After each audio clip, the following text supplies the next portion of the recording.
We'll reconvene the meeting. Tony, could you please help us with roll? Jimenez. Perales.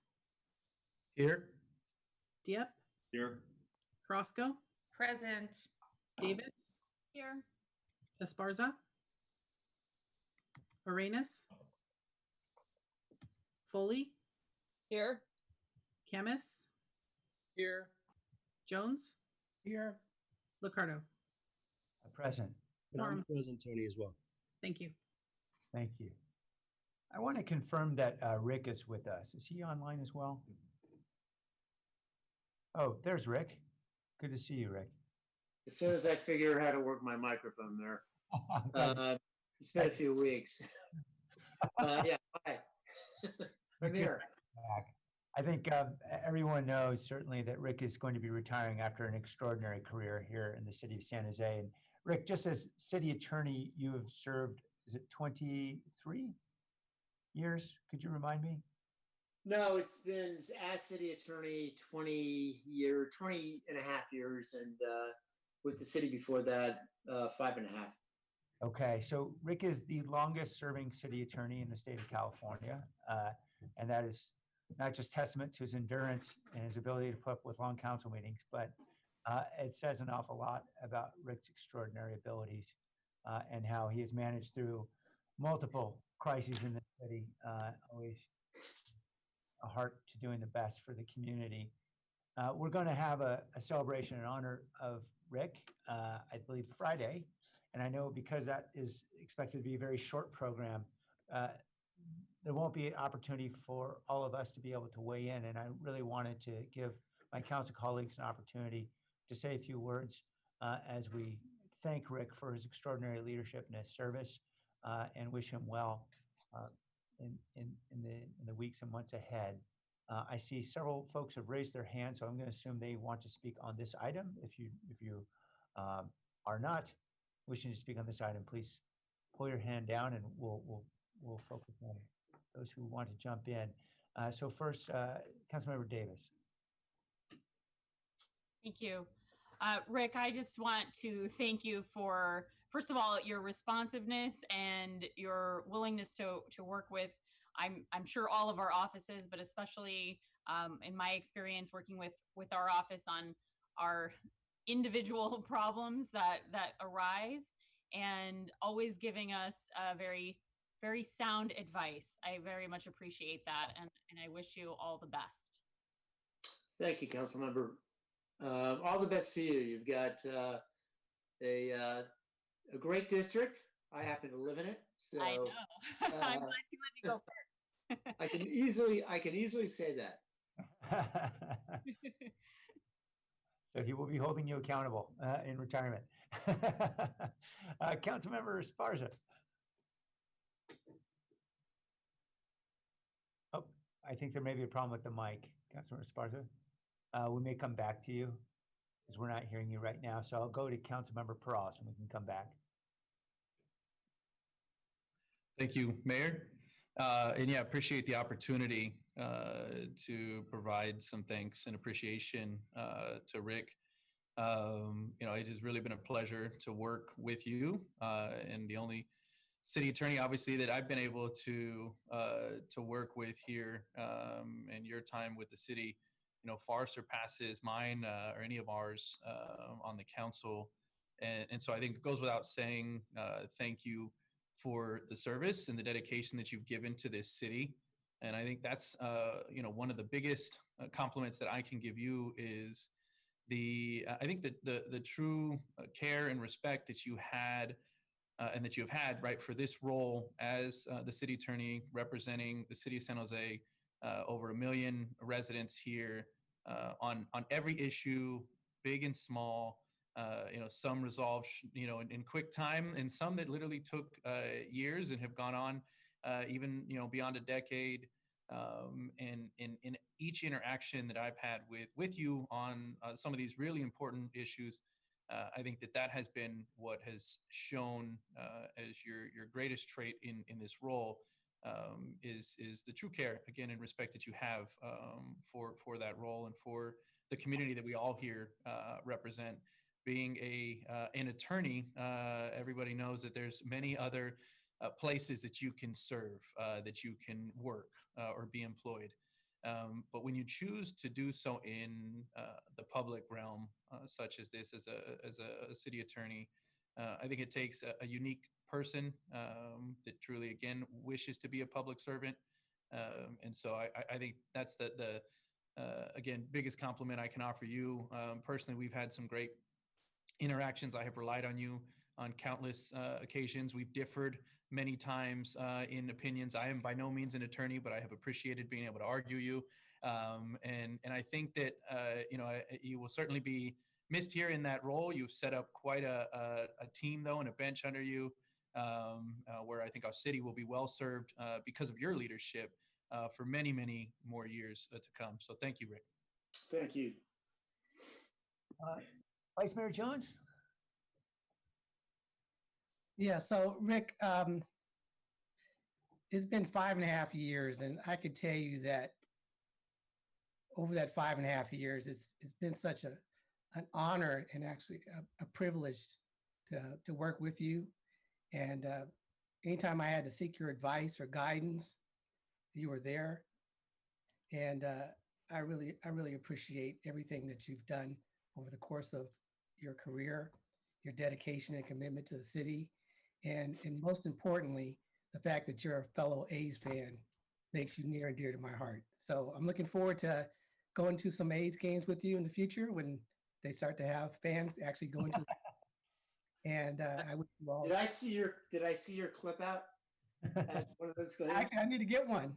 That's. I was thinking about that. But anyway, I just want to say that it's such a joy and pleasure to work with you, Rick. Thank you. Likewise. Councilmember Foley? Thank you. Rick, I've only been on council for 1.5 years, but I truly appreciate your professionalism, your quick response. Even though I've been a brand new city council person, you treated me with a level of respect as if I understood what was going on, and you were very helpful in trying to navigate some of the processes that we deal with that I didn't know what I was getting into when I got on board. But I truly appreciate that you were always there, always with a quick response, and as was echoed before, that you have created a team underneath you who also was able to answer our questions as quickly as possible when it didn't need to be elevated up to you. We had a couple of issues that we dealt with early on, and you were always very quickly willing and able to help get us to yes, which is what we strive to do in my council district. So thank you, and I will send you thoughts and prayers, and hope you are well. Thank you. Councilmember Jimenez? Yeah, thank you. I'm learning a lot about Rick during this meeting. I didn't know he lived in District 6. I've always wondered, where the heck does Rick live? I wondered if he was one of my residents, but no, we were lucky enough to have you, Rick. And I'm also learning that you're an A's fan. I am as well. And so if I would have known sooner, I would have asked you where you were and what you were doing to bring the A's to San Jose. And so He was very active. I can. For better or for worse, we went all the way to the Supreme Court. yeah, I appreciate that. Now I know it really was in good hands. So thank you so much for your efforts. Well, listen, I've been in office close to 4 years, and ever since the beginning of my term, I think you've always offered sound advice, sat with us through these long council meetings, sat through many a closed session, fielding many questions on a number of different things. For all of us non-attorneys, sometimes asking questions to, at least to myself, seeming, this is probably a dumb question, but let me ask Rick. And you were always the consummate professional in answering those questions, even if they seem very apparent and clear to other folks. And I very much appreciated that about you. You've always been very direct, and one of the things that I value most about you, and I suspect you've been doing this for a very long time, is that being responsive. Obviously, we know that you're dealing with some challenges now, and so that's why it was very surprising to me, but I think it really speaks to the person you are. I think maybe a week or two ago, I sent you an email saying, hey, by the way, did you get this email? I sent it to you, and knowing that obviously you're dealing with a few other things. And your response was astounding to me. You said something along the lines of, I don't know how this got past me. And I think that speaks to the way you've approached things and what I've experienced with you in my about 4 years here in office. And I very much appreciate you and all your efforts and your level and commitment of public service to the residents of the city of San Jose. And I think we're all the better for it. So thank you so much, Rick. I wish you the best as you step away from the office, and I'm sure you're going to be watching us as we make some of these very important decisions in the coming months or so. So thank you so much. Thanks. You, Councilmember Camus? Thank you, Mayor. And I just want to take the opportunity to thank you for your service. I know that it takes more than, this is not just a job, it's a career, it's a passion, it's a love for doing something for the community. I know that after serving more than 7.5 years on city council, it takes a lot of patience, and I want you for being patient with me and the rest of our community. You've done a fantastic job. We have gone, you and I have gone through a lot of things together, and you've gone through things with many other council members and mayors. I'm sure you have a number of, I don't know what your number is, but I'd like to hear how many council members and mayors that you've worked with.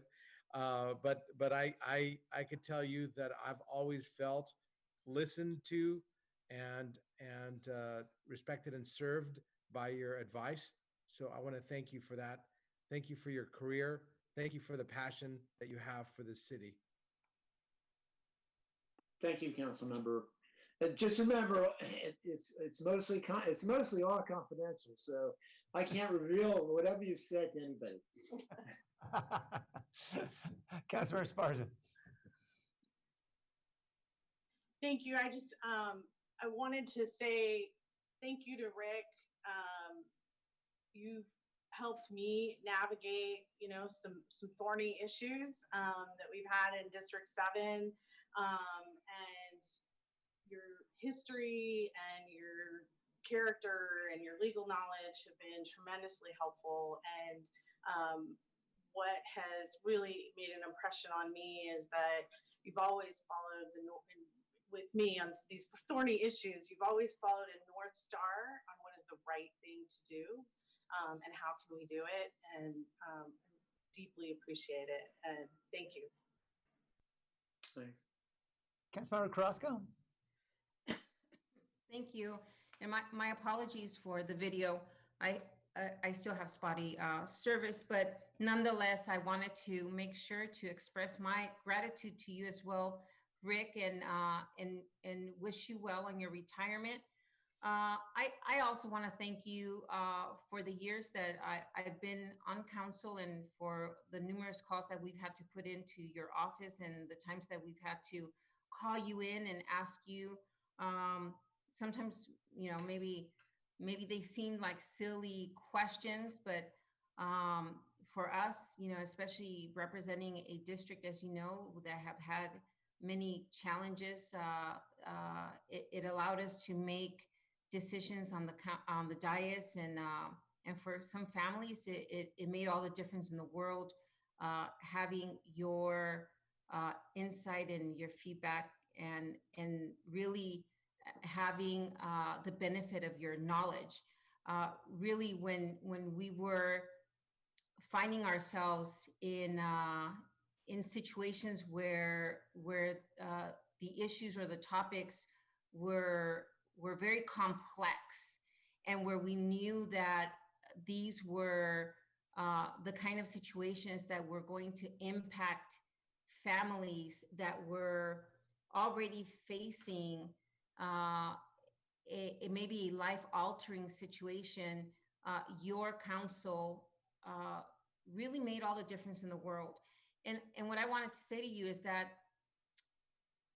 many times it was those moments that we shared on the phone or when you came into the office that impacted individuals whom, you'll never know their names and you'll never see their faces, but know that we use that information to try and improve the quality of life for the residents of San Jose. And so you've had a great impact on people's lives as well as on their children. We've used that information so that we can enact changes and hopefully for the better. I believe it's for the better. And so I want to thank you for that. You leave on the east side of San Jose, especially your DNA. And I'm very grateful for that. I want to thank you for that. Thank you, Councilmember. Councilmember Arenas. Thank you. I'm going to also chime in. Rick, I'm deeply saddened to see you go. As you are the type of leader that I have respected for the 3.5 years that I've been in service to our city. You've been here quite just a little longer than I have.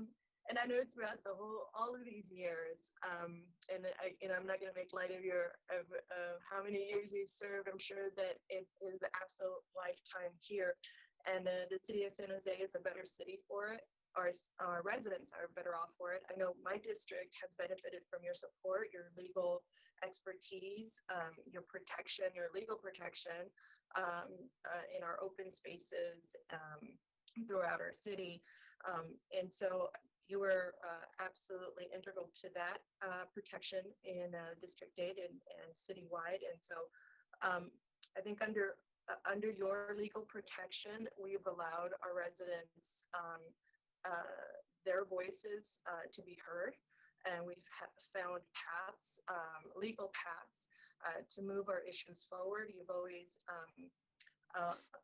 given me an opportunity to speak with you and learn how to maneuver through this council, through the paths that we take our own policies. And so I've learned so much from you.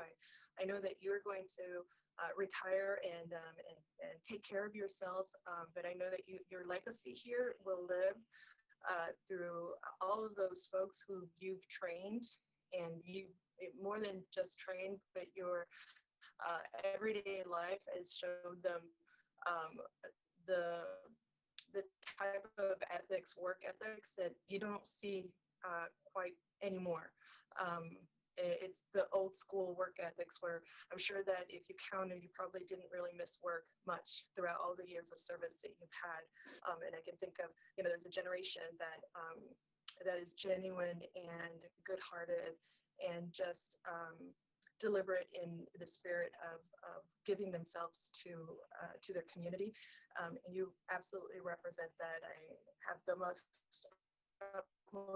respect for you, and I wish you the best in your retirement. Thank you. We will miss you. Councilmember Diab.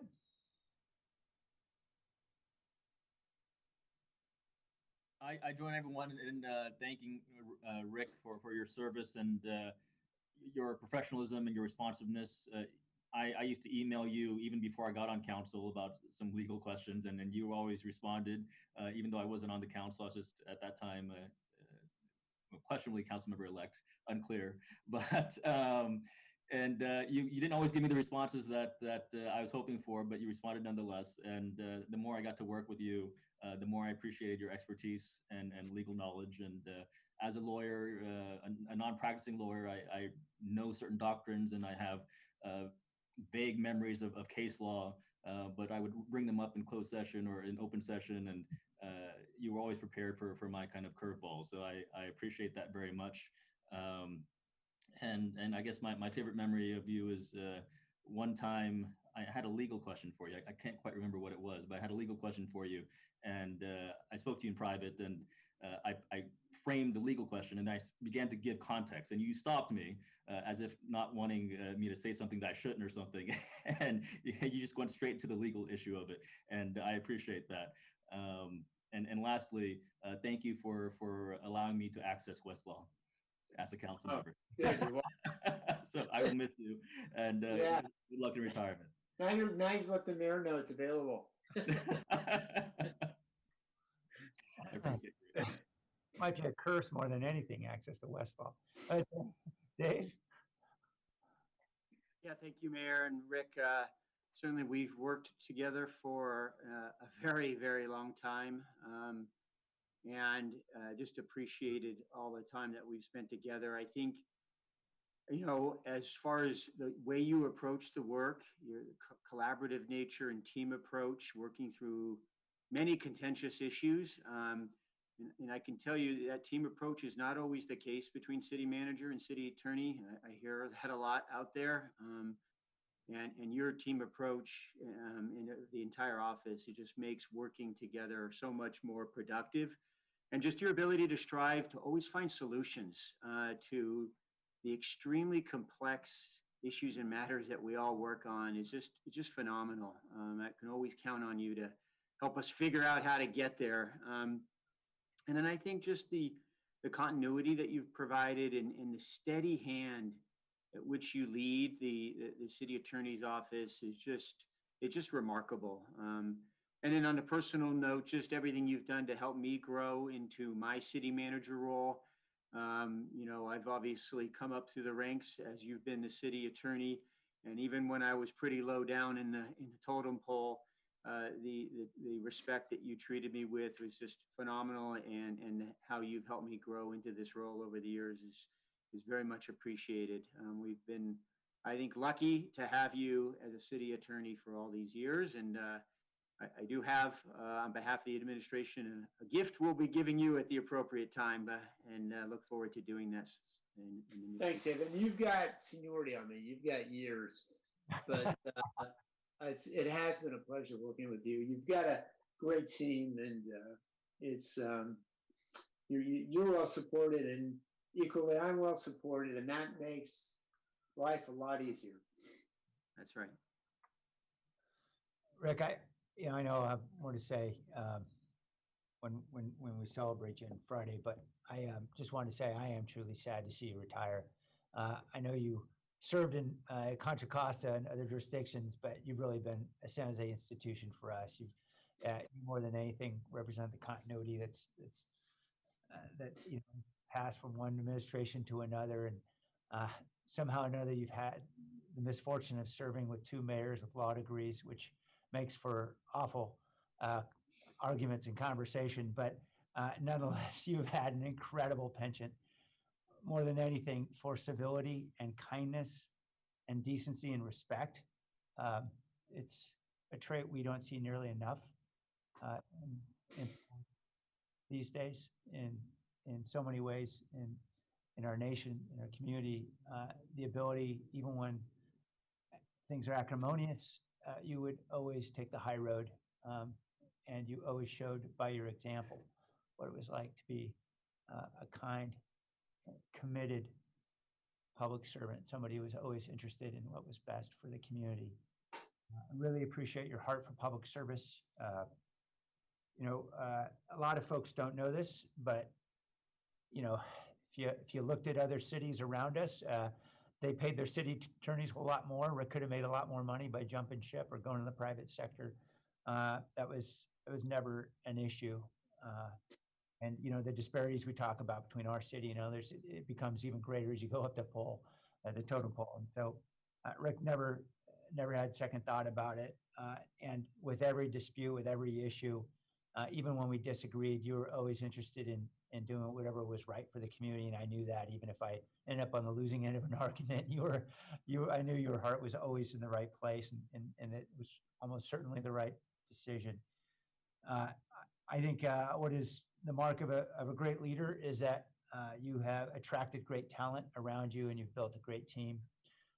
And that is not an easy feat, given the fiscal challenges we've had as a city and being able to pay people what they're really worth in terms of what they could earn elsewhere. And you've persuaded a lot of folks to make the kind of sacrifice that you did. And that says a lot about your style.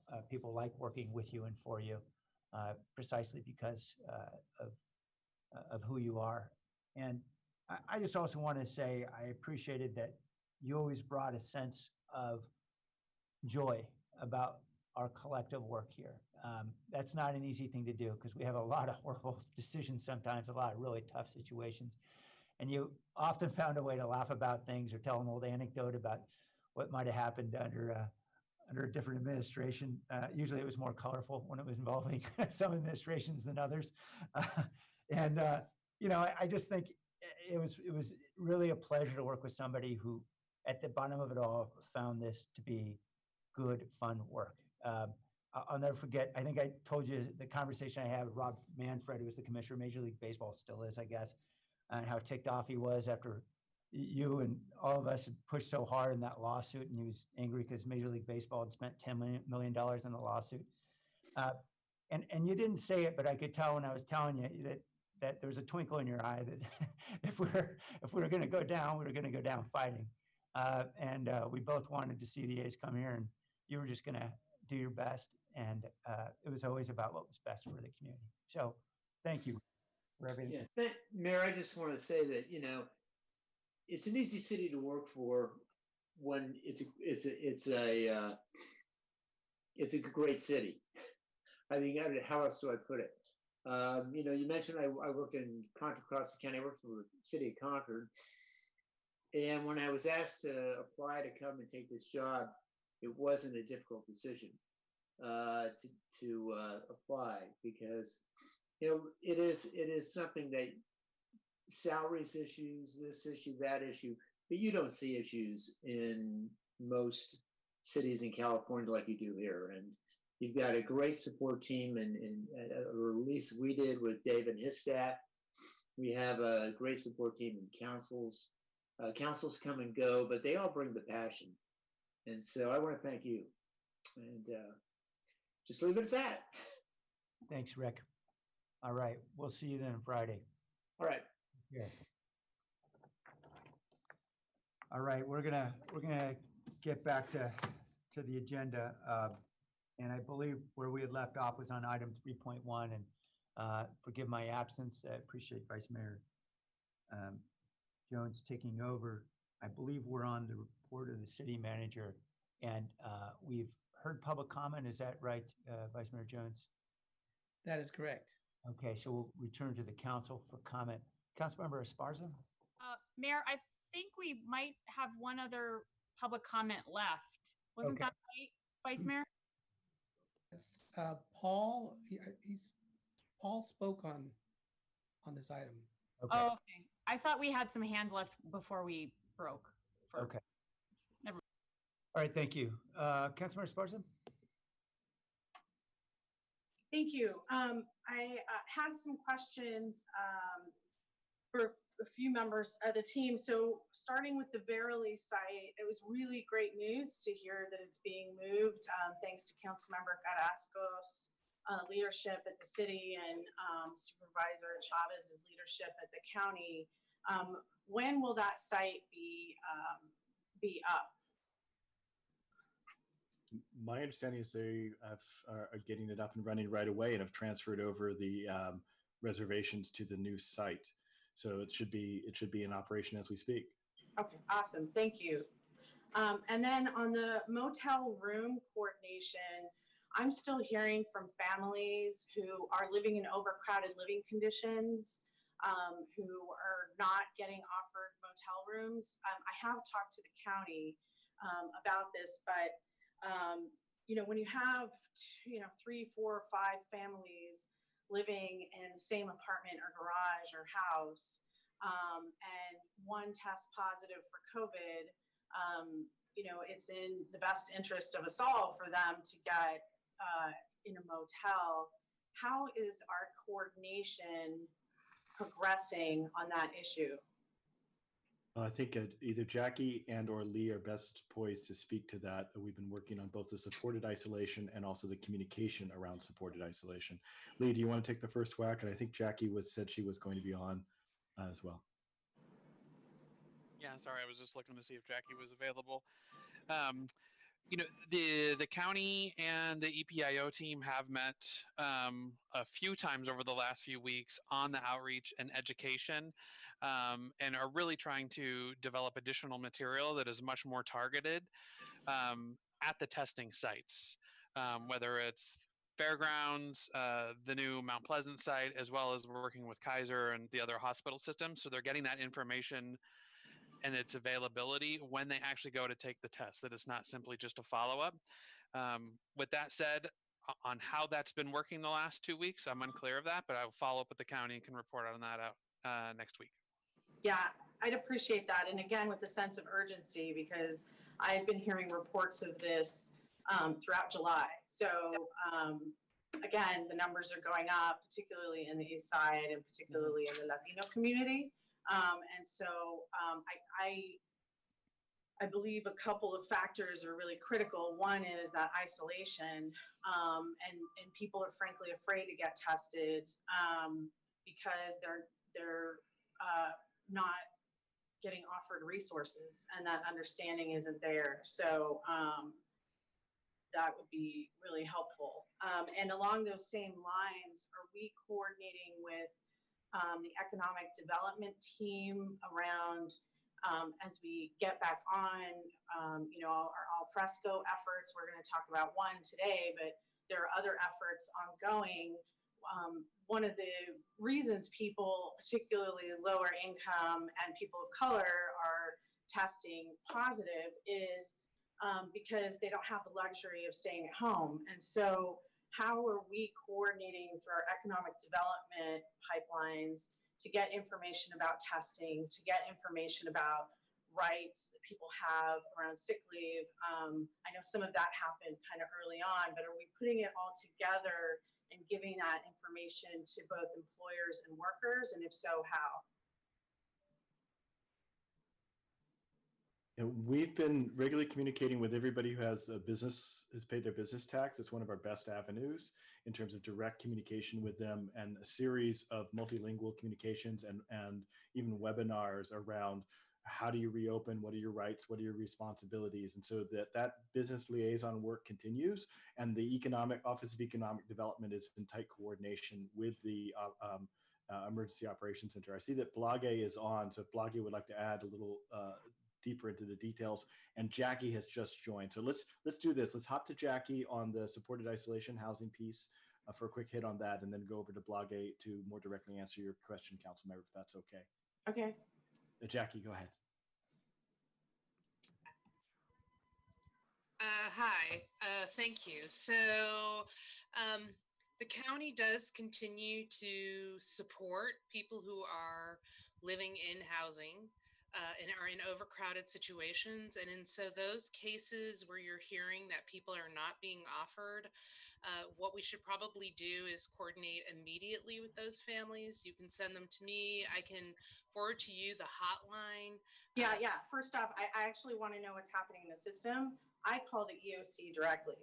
So but my concerns are the fact that the system, people are falling through the cracks. They're not getting notifications. Like, that's my concern. I could work directly with the EOC. Well, so we meet with the county every Thursday. I will bring up this issue again to get assurances that the system is responding and offering every single time there's a positive, that there is space available, because I know there's space available. That's not the issue. So it's clearly some sort of communication thing that's not happening. So we will communicate to the EOC to that again on Thursday and see if we can get written protocols from them to assure us that this is part of their ongoing process. That would be really great. I know that they are reviewing some of them, but again, and really if we can help, because we're on the front lines and people are coming to us for help. And my concern again is not the one-offs that, I can get them connected, but for everyone that is reaching out to us, then how many aren't getting anything at all, right? Exactly, because they don't know to reach out to a council member. Right. Absolutely. Yes. So Yes, there's clearly must be something going on, that there must be some break in the system, and I will definitely follow up with that when we meet with the county on Thursday. Okay, thank you. And we have Kim Wallish here to speak to the question of business coordination and outreach. Hi, good afternoon, everyone.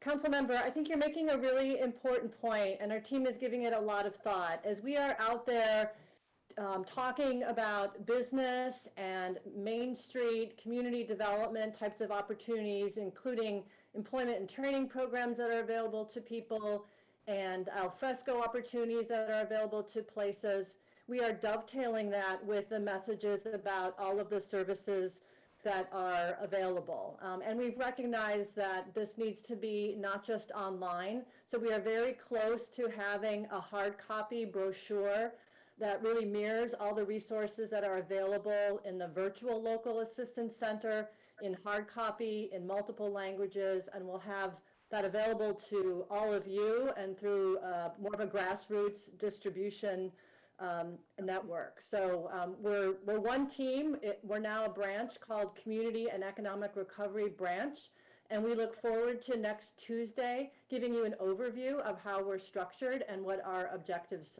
are. And is the brochure multilingual? Yeah, absolutely. Okay.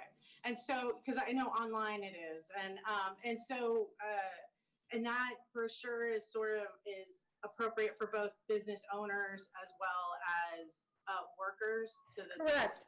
Okay. Correct. And we recognize there's really a degree of overlap. We're also prepared to go out soon with the next round of small grant programs for the micro businesses. And we have residents who also are self-employed and have micro businesses. So we recognize there needs to be a lot of overlap to this communication. Okay, and then we've been in discussions with economic development around al fresco and shopping centers, as I'm sure the other council offices have. Are we looking at partnering with the county around pop-ups around some of these shopping centers to make it easier for both the community as well as workers in those businesses to be able to get tested in an easy way? Yeah, that I don't know. I'll have to check with the team. I think that's a good idea. We are in conversations with the county about how to support and align their promotora effort and their other efforts, especially in the East Side, to work with community-based organizations and go deep into the community on this messaging. So I think the topic you raised should probably be part of that conversation of how to support and collaborate with the county. Yeah, and I mean, again, I'd like to stress, I think if we're going to be doing these shopping center efforts throughout the city, I think it would be great to offer some pop-up testing in partnership with the county, not just because we need people all over the city to get tested, but also, I mean, people in District 7 go to work in District 9, right? I mean, so it's something that we should be looking at. Again, if people can get tested on a break from work or before they start work, it's better for all of us that, that they don't get COVID or that they know that they have COVID before it gets passed along or it gets worse. So, okay, that's helpful. Thank you. Is Angel up? I had some questions around food logistics. Oh, thank you, Angel. And I know we have the contract that we're going to talk about, but I mean, I can bring it up there. But one of the things I've noticed in District 7 is that the food logistics are stretched. So we've had a number of instances where delivery trucks are arriving 1 to 2 plus hours late, not with enough food on the truck to feed or not enough food. They're short, basically, the food that's been ordered, so then you have people left in line. And the food boxes are pretty light.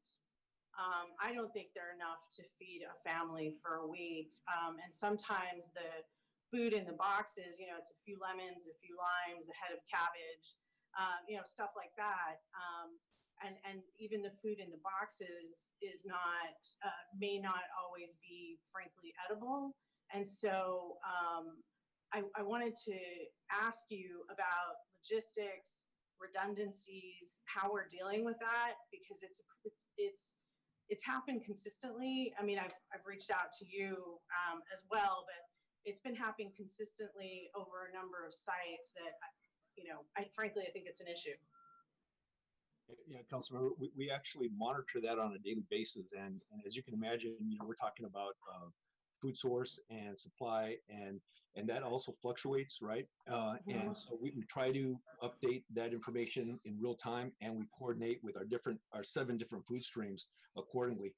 Some days go much better than others. For the most part, on average, things do go pretty smoothly across the board. I think the case that you're talking about, or the couple of cases in particular, are coordination that we're working through with Second Harvest Food Bank, and some of the timing of delivery, as well as the volume. We did meet earlier in the week. I think we got a good handle on that now, so we'll continue to monitor and track that. If you see different, just continue to reach out, but I think we have a good handle on it as of now. Okay, that's helpful, and I'll keep an eye on it. I wasn't sure who to ask about the financial assistance. So I know the safety net in our county has had nearly 30,000 people ask for help. That not everybody, only a fraction of those folks have been able to get financial help. And I brought it up before, where people have been nurturing the same tank of gas. That tank of gas has run out. People are borrowing cars. They're doing the best they can to even get to food distribution sites, or try to get some work for the day to be able to get a little bit of money. But, not even talking about the eviction tsunami, but really the fact that people need some money in their pocket. They're suffering right now. And so what is the status of the financial assistance program? I think I'll defer again to Kim. We'll go in. We do have a deeper presentation plan for the next. This is for residents. Right. Yes. Yeah. Okay. So as part of the community, there's 3 streams. There's the nonprofit support, there's a business support, and then there's a resident support, all of which we've brought under the umbrella of community and economic recovery. And so if you could touch on that kindly. Yes, we will be back on August 18th to implement the strategy direction that Council provided us at June about how to invest the CRF funds, which need to be spent and services delivered by the end of the year. So included in that is $7 million for direct resident assistance, which will happen in partnership with Destination Home and Sacred Heart and the Community Foundation, that network. And there'll be other elements to the plan as you directed, but staff has worked diligently over July, including we have some upcoming outreach and check-in with the CBO network to make sure that the strategy is meeting the needs. Okay, and so I know you're going to present on the 18th, but I'm trying to say this very carefully because I know a lot of people have been working really hard and everybody's stretched, but but again, the sense of urgency. So when the program is implemented and funds are being dispersed, will that happen very quickly once the program is implemented? No, I mean, absolutely. Staff worked diligently throughout July to make sure the administration and the contract agreements and that we were going to be in compliance, so that when you give us the sign off on the 18th, you give us your blessing, we can implement and get the money to the groups that need it and they're prepared to distribute. That's what we've been working on in July. Okay, thank you. Appreciate that very much. That's it. Thank you. Councilmember Davis? Thank you. I want to thank staff for the presentation, and I especially appreciated the Powered by People 2.0 in-depth. I can't remember what Kip called it, the in-depth report. And I'm very much looking forward to seeing what comes out of the effective virtual teams work. And I hope that you will share that with the council offices. Our staff has been working. I can't speak for any of the other districts because I don't go to the 18th floor. In fact, I was just there on Saturday for the first time since March. So I can't speak for the other districts, but my team has been working remote since March, and they're going to be continuing to do that because we can do pretty much everything. There's a few exceptions, but we can do pretty much everything from home, and we think that it's best for the safety of our team, but also just having fewer bodies at City Hall, because we know that some of you have to be there some of the time, and some people have to be there all of the time. So we just wanted to keep the numbers down. So I just wanted to show my appreciation for the city staff, especially the city clerk's office and the IT department, who have helped us in getting set up at home. And we've just been finding it's tough on the team. And so that's why when I saw the effective virtual teams work that's being done, I'm very, very grateful for that, because we can serve our residents very well, but we're finding it difficult to just, be have the camaraderie that we used to have, since we're only really seeing each other once a week on Zoom, as opposed to, multiple times a day, just because we're in passing with each other. So I looking forward to that work, and I appreciate that you all are thinking about that and doing that, because I imagine that my District 6 team is no different from all the other teams in having these challenges while still being able to serve our residents. And I say that as I sit in my garage next to my son, who's on another computer. And I'm sure that as school starts, it's going to get even more difficult, because we will have multiple people here online all the time in a very limited space. And I know many other people are dealing with that as well. So looking forward to anything you guys have to say about that as well. I don't have any questions for today, but I did want to ask, I assume, well, if I know Jackie's on the phone, so maybe you'll know the answer. And if not, when you talk about homelessness and Beautify SJ, I would love to know the number of encampments that we know about in the city, from the largest and what the size of the largest is estimated, down to, I know there are a lot of single tents or one person small encampments. I've been seeing those kind of popping up around. So just would like to know the number. And I see Jim turned on his camera, so maybe Jim has that information. But if it's not until we get to the more formal later in August homelessness, totally fine. It's just looking like it's been getting bigger, and I was wondering if we were keeping track. Councilor, I think Jackie, she may be able to add additional information to this, but I don't think we have really specific encampment numbers that we had before and after the COVID emergency and since we stopped abatements. What we did after our June presentation to council is we've been out kind of assessing the entire city. We had a staff team that went out and assessed well over 100 locations, looking at conditions, what it would take to ensure that they're kind of sanitary, clean, taking pictures, a variety of things to kind of help the Beautify SJ response branch kind of do all the things that we had talked about in June. But we don't have detailed before and after. The best information we have is point in time,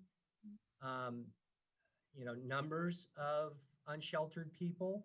But we're trying to build that data set kind of much more strongly as we go forward. So we're in process on that. We're seeing some of the same things all of you are, and we're trying to develop that response. And I think we'll have a better handle on what we know specifically kind of towards the end of the month, and then what it's going to take to really have detailed information to track it, and then to be able to serve and respond effectively. But a huge amount of work was being undertaken in July and continues into August as we deploy immediate strategies and build our data to more effectively respond. Thank you. I really appreciate that. I did get a little bit of a preview from Paul Pereira about all the things that have changed even just over the course of July, and it's not, we're not doing this anymore. It's, we added this and we added that and we added this other thing. So I really appreciate all the efforts to get a handle on, especially the sanitation issue. I saw over sometime in July, I saw a news article about I can't even remember. I think it was Philadelphia that hasn't had trash pickup on their regular days, and so trash is just piling up because people don't know when the trash is going to be picked up, and we have had nothing like that in our residences for this entire time. I've never seen it in San Jose, and COVID is included in that. I think Kip mentioned that our essential services continued uninterrupted, and we see what happens when regular trash service is not happening, where people congregate in the homeless encampments. And I know that you've been working very hard to figure out a number of different solutions to that problem. So I thank you, and I very much look forward to that report when we get it. Thank you. Thank you. Councilmember Carrasco? Yes, thank you so much. I wanted to thank staff for that report. And I don't know what week this is, but of course, the issues, you know, when we first went into shelter in place, we had to pull our kids out of school and try and figure out how we were going to shelter in place, how we were going to distance learn.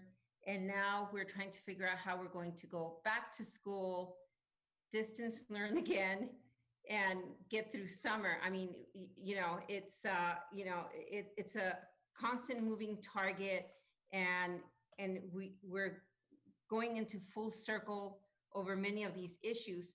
But I want to thank staff for moving quickly and really doing the best that they can with sometimes very limited resources, and with a real sense of urgency.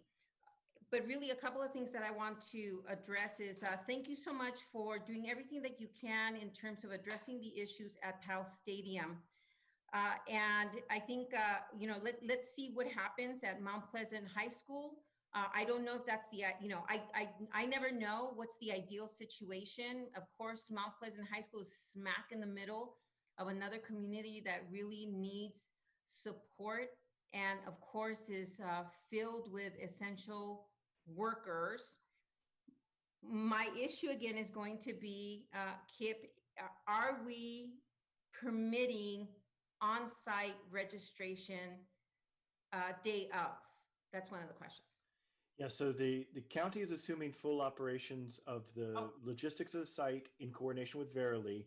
But my understanding that the conversations between Verily and the county, that the desire on the part of everyone to move toward being able to do on-site, same-day walk-up registration is part of what they're planning to phase in. So in this first week, they're still doing the appointment only, primarily drive-up or walk-in. But my understanding, and Lee looks like he can maybe add a little color commentary, is that the intent is to move toward a same-day walk-up, no registration capacity with language support. Lee?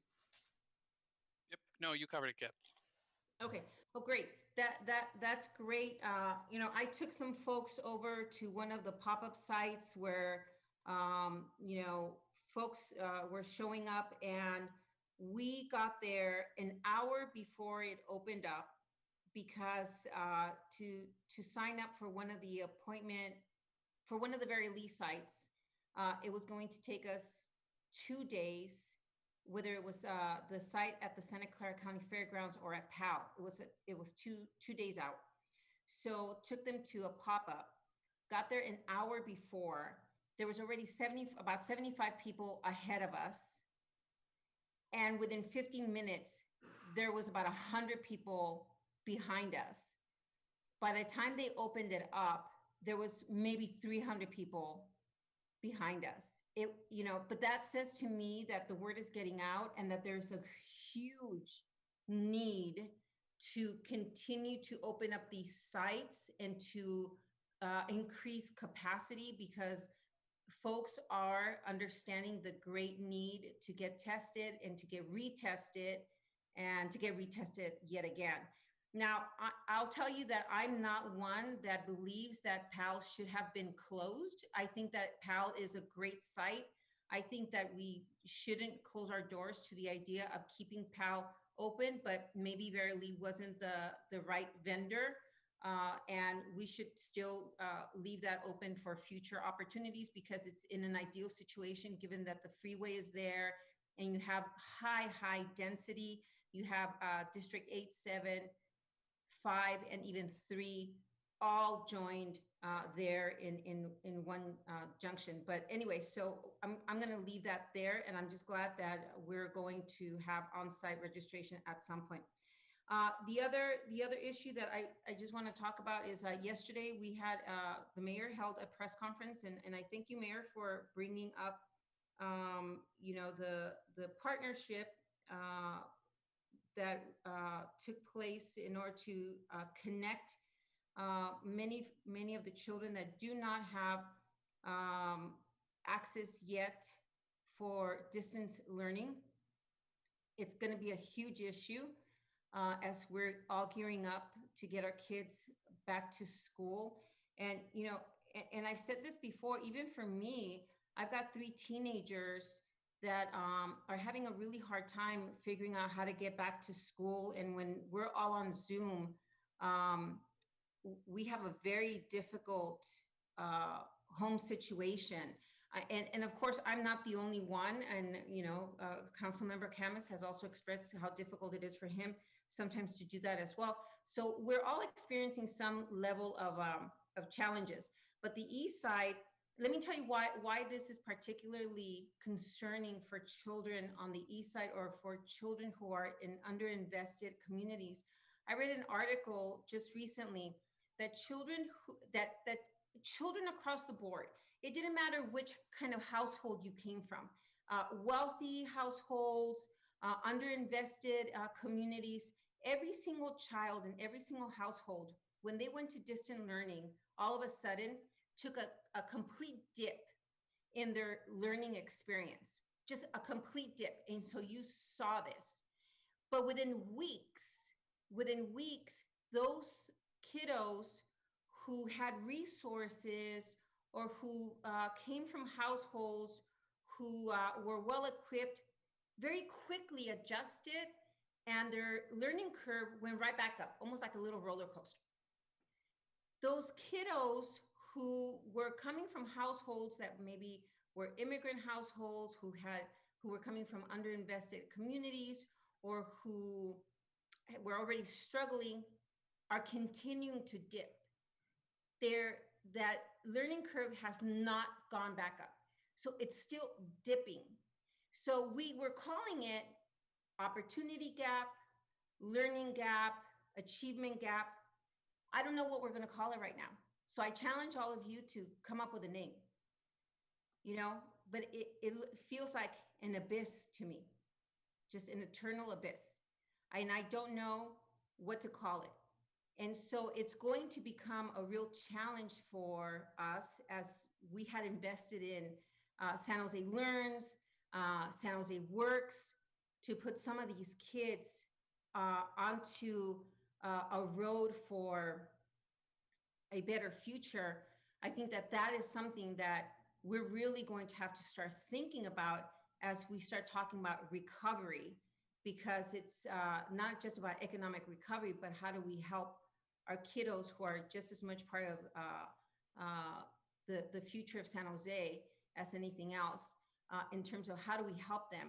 And when I think of how hard also Councilmember Arenas pushed for that childcare piece and how we're going to support our families to get back to work, I'm just trying to really connect all of the dots and figure out how we use all of the investments that we approved in our budget to support all our families and make sure that all these pieces are falling in place, especially as we are getting more and more data back And we're seeing that these kids are not recovering. These families are not doing any better. In fact, we're losing a lot of families to COVID-19. Their businesses are not recovering. And then now we're potentially looking at an avalanche, as they're calling it, of evictions. And in my case, I've started to hear some of that already. And lastly, I want to touch upon the coordination, that if there is any gaps or any holes in the coordination between city, county, and our health department, we need to make sure to address it. And that's in those cases where they are indeed positive. I was on a Sunday night dealing with a family who called me at about 10 o'clock at night. There were 7 adults, 5 kiddos, not to mention, by the way, the compadres that came to visit them from Fremont, who, by the way, 1 adult tested positive in this little household community. And suddenly this entire family is thrown into complete chaos. And I was scrambling on a Sunday night looking to see where we could place this gentleman who was now putting the entire family in jeopardy. Now the entire family is isolating everybody in their own bedroom, including children, and some are very young children. And so now nobody's working. And so the entire household and community is in this household is in jeopardy, not only in terms of their health, but in terms of their financial well-being, because they don't qualify for anything. They don't qualify for the employer to pay them, by the way, because, of course, as you can imagine, some of them are undocumented. And so the county did not inform the gentleman that he qualified for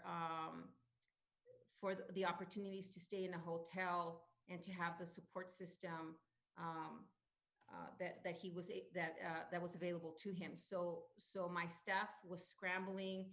I believe Jackie or someone from Jackie's office was able to help us, but we were scrambling at 10 o'clock at night on a Sunday to get him out of the house immediately, and then contacting everybody else. So we were kind of the contact tracers, if you will. So anyway, we really need to make sure that we are coordinating those efforts, and that everyone who gets tested positive, and I don't know why he was just not informed, or maybe he was and something just was lost in translation. And so it's just too much of an effort for me right now to really try and decipher whether or not he truly got that information. It's just too labor intensive for me to find that out. So with that, I want to thank all of you for what you are doing. This is going to be a very, very long journey. I thought this, come fall, it was going to see some sort of a closure, but I don't think so. And my kids are already getting ready to go back to school, and I really see the challenges that we're going to be facing. I can only imagine for those families who have very few resources, the kind of challenges that they're going to be facing as they prepare. And so we're going to really have to wrap our arms around these families to support them and to support our school districts, in fact, and to really partner collectively to support these families. Thank you, Mayor. Thank you, Councilmember. Councilmember Diab? Yes, thank you, Mayor. I want to thank staff for the report. I guess I'm not surprised, although I kind of am surprised that Kip said that we're going to be in this mode for as long as we've been in it, another 6 months or so, and I guess that's it shouldn't surprise me, but just to hear somebody articulate it makes it real, right? So I've been kind of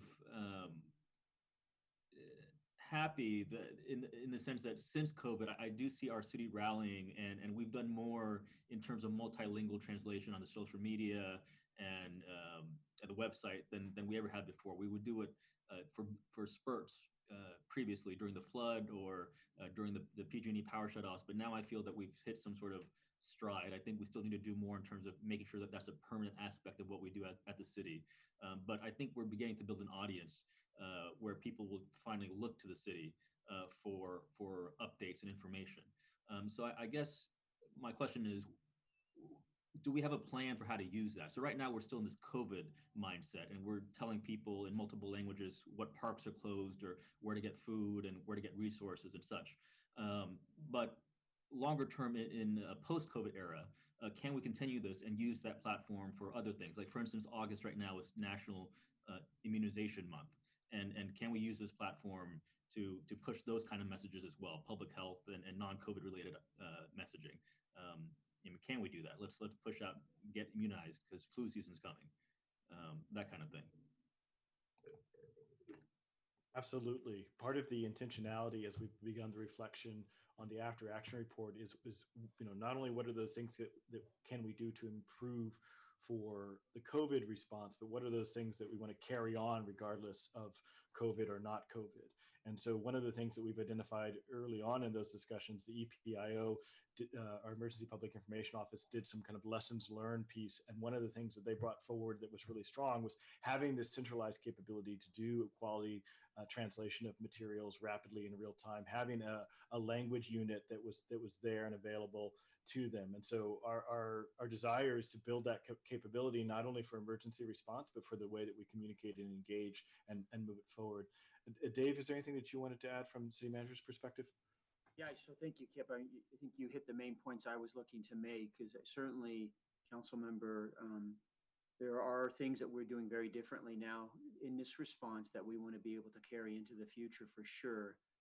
Certainly, we are resourcing things very differently than we have in the past. And Kip alluded to the centralization approach that we are taking. It does afford us the ability to be much more cohesive and comprehensive in our service delivery. And so we're going to need to figure out as we go in the future, how are we able to maintain some of that, but also be able at some point allow departments to kind of take back on their own workload. So a lot to be learned, and I think good progress being made. And the trick will be, how do we operationalize that in the future in a non-emergency response scenario? So that's definitely an objective of all of ours. Okay, thank you. Great. Going back to my earlier line of questioning about when we first hit COVID, I had a lot of questions about supply chains, and I guess I'll ask another one today. As we continue to shelter in place, today's day 141 by my count. The longer we stay closed, the more critical I feel it is that people get some sort of assistance or have the opportunity to work safely. There is this tension between staying home and being safe, and then also having people able to work and provide for their families and have childcare and go back to work and such. So that tension, the longer we're staying at home, the more that tension presents itself to me.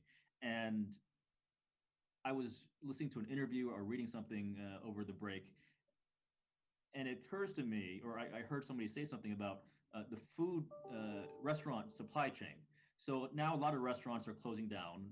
They can't open up, and we're doing what we can to help them with al fresco dining and such. But in an emergency mindset, we put all our resources for feeding the community into food banks and food distribution sites. The alternative that I heard about, that the speaker I was listening to was talking about, was having government instead invest in restaurants. Because when you close down a restaurant, you also close down the food supply chain in terms of buying, milk not by the gallon, but by multiple gallons, right? Or meat or whatever. They sell them in bulk and not in the way that we could consume in a grocery store or through a food bank. So I know that the state has done stuff like Great Plates and allowed for subsidies for meals for seniors. But do we have the resources through state or federal funding, CARES Act or FEMA money, to somehow basically pay the restaurants to stay open? That way it alleviates the pressure off of food banks to distribute food, but allows people to stay in business, to stay working. And a restaurant could sell cheaply or for an even fixed price menu a pared down offering of whatever they have, and that way it maintains somehow the food distribution cycle in our economy to some effect. I don't know if that's too big an idea for one city, but is that something that's possible? Angel, you've thought about just these exact issues. Yeah, we sure have, and that's a great question, council member. And you know, one of our overall strategies is to really scale for widespread food crisis, right? And so we have factored that in. You know, the thing that we need to reconcile is, you know, how do we maximize tapping into economies of scale, as you outlined, and do it in a way where we can do it quickly and without violating kind of FEMA reimbursement, coronavirus reimbursements. Unfortunately, a lot of the money that follows the emergency response is tied up with eligibility criteria and that kind of a thing. That makes it more challenging. I do think looking forward though, and again, depending on how long, you know, we continue to stay in this you know, in this crisis, and as you heard from Kip earlier, you know, it's going to be a while. I do think we need to explore alternative funding means to do exactly what you just said.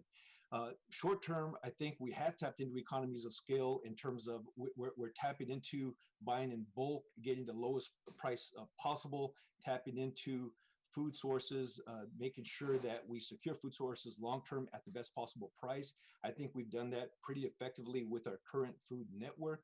But I also am interested in looking at how do we better engage restaurants, not only to, you know, stimulate the economy, but to do what you suggested, as well as putting other people to work in terms of the families that work at the restaurants that also need to be addressed. So I think that's an excellent point. It's one that the team is grappling with for sure. Okay, I'm glad we're thinking about it. Thanks, Angel. Thanks, Kip. Thanks, Dave. I guess lastly, I'll just use the time to wish Councilmember Esparza a happy birthday. All right, I'll yield. Thank you. Okay, you added her. Councilmember Esparza, is there any rebuttal? Thank you. Thank you. Happy birthday, Councilmember Esparza. Okay, Councilmember Rennes. I'll also join in those birthday wishes. Happy birthday, Maya. I'm sure that you couldn't think of a better way to spend your birthday. I'm happy you're here with us. We'll try to entertain you today. So my question, well, actually, let me just start out by expressing my gratitude to all of the admin and the folks who are working in the EOC, those who work underneath them, and all levels of employees. I know, Dave, you take time to actually acknowledge very specific staff members, and I continue to appreciate that because this is sometimes thankless work, right? We just, you make the city just function and, you know, continue with our ongoing without interruption. And sometimes our public doesn't really get to see all of that. And so I just want to say thank you. Thank you specifically, Dave, as well as all of the folks in the EOC who are dealing with an emergency every single day, right? And so that has to contribute and play a part in terms of acting differently within an EOC. I don't know what the ramifications of it all are, but I know that I'm not working at EOC, but I certainly feel this level of stress in terms of being an elected official and being responsive to our community and making sure that all of the needs are met. And I know that probably weighs really heavy with everybody. And the reason I bring it up is because I know that for me as an elected official, it weighs heavy on me. And I'm not working in the EOC on a daily basis, so I must imagine that it must be absolutely stressful. I just like for you to all know that thank you. I want to thank you, first of all, and then take care of yourselves. Make sure that you refuel, take time to refuel yourselves because that's important. I don't know that any one of us has really lived through a pandemic, maybe with an exception of some folks who've lived maybe in other countries during that time. But this is certainly very different. And in the way that we typically think that families function, like, you know, it takes a community. It really, right now, we're not allowing our community to help us, right? And I know there's some small steps that families are taking in building smaller communities with each other, so that children don't feel isolated, so that the socialization is on track. I know that this is going to it's impacting all of our community from child to adult. And I want to thank you, Councilmember Carrasco, for making that point. In how our daily lives are impacted, those of us of our parents and who aren't. It is, your impact is slightly different, but impacted nonetheless. And so one of the groups that I continue to hear that has this impact, and that I think, some of my colleagues were mentioning earlier, are those folks who don't have a rental or a lease, an official lease. This is somebody who's maybe renting a room out of a 3-bedroom house, and there's a couple of families living together. How are we protecting those folks? What is the support that we're providing for those folks?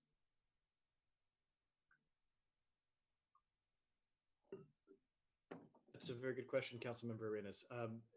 If I could, I would, not sure if Kim is on here, that falls into the larger piece that we're doing on the community and economic recovery.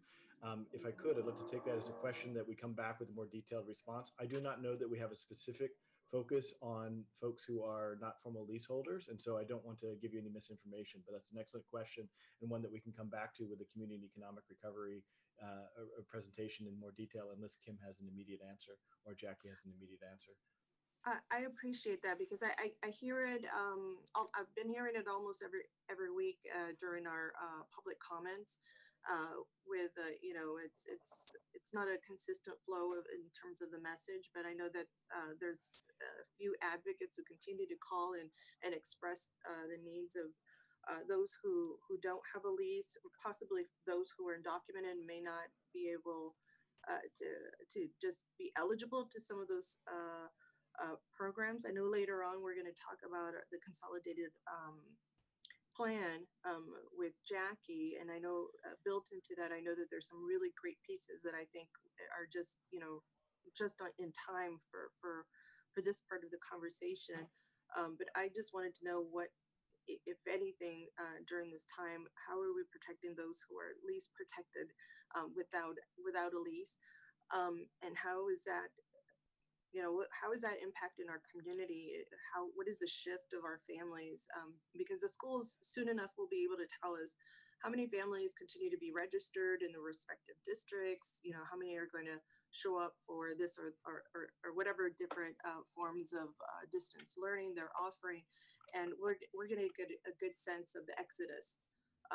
Or not, or this is, because we're all kind of suspended with this rental, the ban on the evictions for the moment, but I know we're suspended in time almost, but we know this is coming and it's near the end. And so one of the ways that I think that we can always get a sense in terms of what is going on with our children and our families is working with our schools.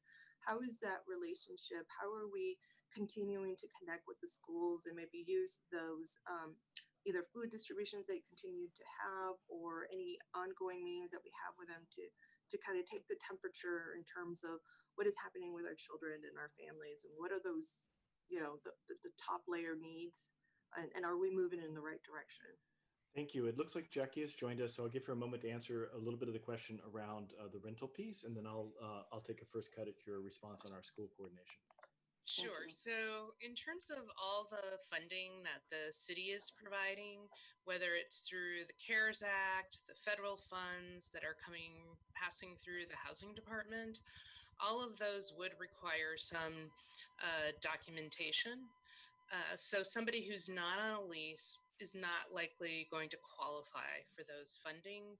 Whether you're documented or undocumented, that's not a challenge, because we can fund under the emergency orders, just the fact that you're living here. So that won't be a challenge. So I would say probably the best use is as we have fundraising that includes private dollars that don't require the level of documentation that the federal government does, that's a better use of those private dollars, and that's a place where we can collaborate. And one of the reasons why we're investing in nonprofits that are able to get both private money and use local, state, and federal funds. But the federal government does have requirements, and so we don't want to put anyone at risk that if we're not able to show the appropriate documentation, those funds would have to be paid back. So, and there's so much demand for them. I think we are still able to reach very deeply, but somebody who doesn't have a lease or no way to document a relationship, again, would be better suited for the private funds than the funds that are flowing through the city. Got it. So it's just the lease documentation aspect of that, and not the actual their own documentation. Correct. There's no requirement to document your immigration status for our funding. Okay, good. I know that I think there's some exceptions with some of the federal money, correct? No, even with all the federal money, there's a portion of the law that if you can link it to some sort of emergency crisis, public health crisis, there's like a window there. And so that's how we're moving forward. Okay, so then I think that this is probably a gap in our service. And if we don't take a look at it, I know that there's a lot of families who are already living in living rooms, right? You know, I've heard of folks living in hallways and things of that sort. And so that's absolutely inadequate housing, especially during a pandemic. And so I'd like for us to, I'm willing to support you in this. I don't know how we can move forward. We need to take a look at how we see that. I see this as a gap in our service. And we need to make sure that everybody in our rear view mirror is seen here, and we don't have any blind spots. So I'd like for us to address that further, Jackie. Again, I really think that the nonprofits, and I'm happy to follow up with them, that they have been distributed the funding differently, and that they've been able to give some of the funding directly to tenants. And so that would actually fill that gap, and they have already been doing that.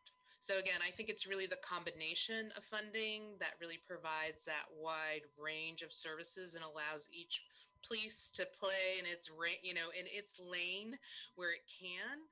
And because there have been such a response on the private side, there's certainly some private funding available to reach into that population. And I know that the Destination Home, Sacred Heart, they have been investing in much smaller nonprofits than we have typically done. And it's those smaller nonprofits that have been able to do a very deep dive and reach parts of our community that we have not been typically able to reach. Well, I'm glad to hear that. And we can take this conversation offline. I wanted to make sure that we don't have any blind spots, and because some of our speakers continue to bring this up, I wanted to make sure I addressed it. And so I think you were going to address the school coordination piece, Kip. Yes, council member. So schools are a super important partner for us, and we're coordinating with them intensely in at least 4 interrelated areas. We coordinate primarily through the body of the Santa Clara County Office of Education with the superintendent, Marianne Dewan, as a regular partner in all of these. In addition, we use our school city collaborative, both the executive body and then the larger body, which includes the mayor's office, the library director, and key representatives from the key superintendent's office. I think Chris Funk and one other whose name escapes me for the moment is the current executives, but that school city collaborative is also an important coordinating body. The 4 main areas that we've been in constant coordination with the schools on are feeding, which Angel Rios and his crew have led in terms of both the summer feeding, and then as we return to school, the regular feeding programs that the schools will provide, making sure they're able to do that without putting the individual schools at financial risk. Digital inclusion, obviously a big play, which has included the East Side Wi-Fi expansion, and included the 11,000 hotspots, which you're very well aware of, as well as our ongoing digital inclusion program to provide support to families. The third place is childcare. And again, we'll come back with a more detailed report out on this, but $1 million of CDBG funds that Jackie has worked with us to make available to directly support folks. The reason we're coordinating with the schools on this is, as many of you may know, the 4Cs organization, which used to oversee childcare, is essentially gone away. And that contract that they had with the state is now been subsumed or assumed by the Santa Clara County Office of Education. So in addition to their normal school role, the Santa Clara County Office of Education has a much larger role in overall childcare coordination. So on childcare, we work with both them and First Five for the younger set. And that's included $1 million of CDBG funds directly to support low-income folks, $2.5 million of coronavirus relief fund to support in-home providers, smaller in-home providers with grants and loans, and then ongoing coordination with after-school, what we would call after school, or summer programming with both library and parks coordinating through our EOC. That's the summer program is the one that housed over 800 people. We are looking at and trying to understand what our role should be going forward in supporting safe learning spaces for children as schools struggle with reopening in the coming days and weeks. So those are the four main areas. Our main vehicles, again, are the Santa Clara County Office of Education, Marianne DeWan, who I personally have regular calls with, as well as Jill Bourne, who's our director of both digital inclusion and childcare. And then, of course, our School City Collaborative, which is an existing body. Thank you. And I know that is a lot of coordination right there. Those are huge systems, right? Trying to get to the nitty gritty of it all. I would like a specific focus on some of the school districts that have the highest risk factors that we've typically discussed in the zip codes that we continue to mention, but also those zip codes, and I think they fairly match up well, those zip codes that have the highest contraction of COVID-19 and the families who need those services. And so I'd like to see some strategic coordination there with those areas. Our communities continue to call on us to make sure that we're heeding and being responsive to the call here. And so we need to continue to line up our services. I was contacted by our school district, one of our school districts in my area, about childcare money, and so I think there's some of that information is not really dwindling down into the superintendents that actually because every school district is has its own sovereignty and runs itself. And so, I'm just really concerned that there's about 2 weeks, maybe 3, maybe for some folks, 3 weeks before school starts. And at this point, most schools need to have those plans in place and let parents know. And one of our school districts, like I said, had contacted me. They just finished up doing a child care assessment through a survey. Now I know this doesn't cover all of our families, but in general, I'll get a response and I'll hand it over to you so you can share, so we can share that information. But I wonder if we could kind of get the temperature from, or get a sense of what that need is for a lot of our school districts. And I'll tell you why I've always been on this issue. I've been adamant about making sure that we're child and family focused, because that's who is at the center of all of our society and of our city. But also because I know how stress works, right? We all know how stress works, and financial stress is one of the most burdensome for families. And last week, when I met with our service providers who support survivors for sexual assault and domestic violence, they were sharing with me how the level of violence has really increased. And so they're seeing a lot more strangulation. And if you all, if you remember from some of our past presentations, strangulation is a sign of lethality for our survivors. And so They also shared that they were seeing a lot more number of sexual assaults involving children. I mean, it's been pretty consistent for the last 8 years, that number. And they were seeing, they've had seen a decrease at the beginning of this pandemic. They've seen some, curves in the numbers, but they're seeing it more consistently. And so these are all symptoms of this pandemic. That's why I started out with, this all impacts us in a very different way. And we all have different coping mechanisms, but our children are so susceptible, so vulnerable. And when our families are, stressed to the max and they just don't know what to do next, sometimes you kick the cat.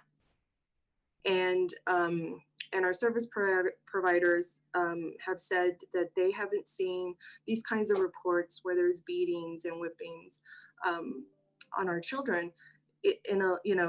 There's of course a constant flow of abuse at any point, but during this pandemic it's increased. And so for me, this is part of that cry for help from our families, because respite isn't there for them, because school isn't there for them, right? And that community that we all rely on, because it takes a community to raise our children, and otherwise, we all go a little, crazy.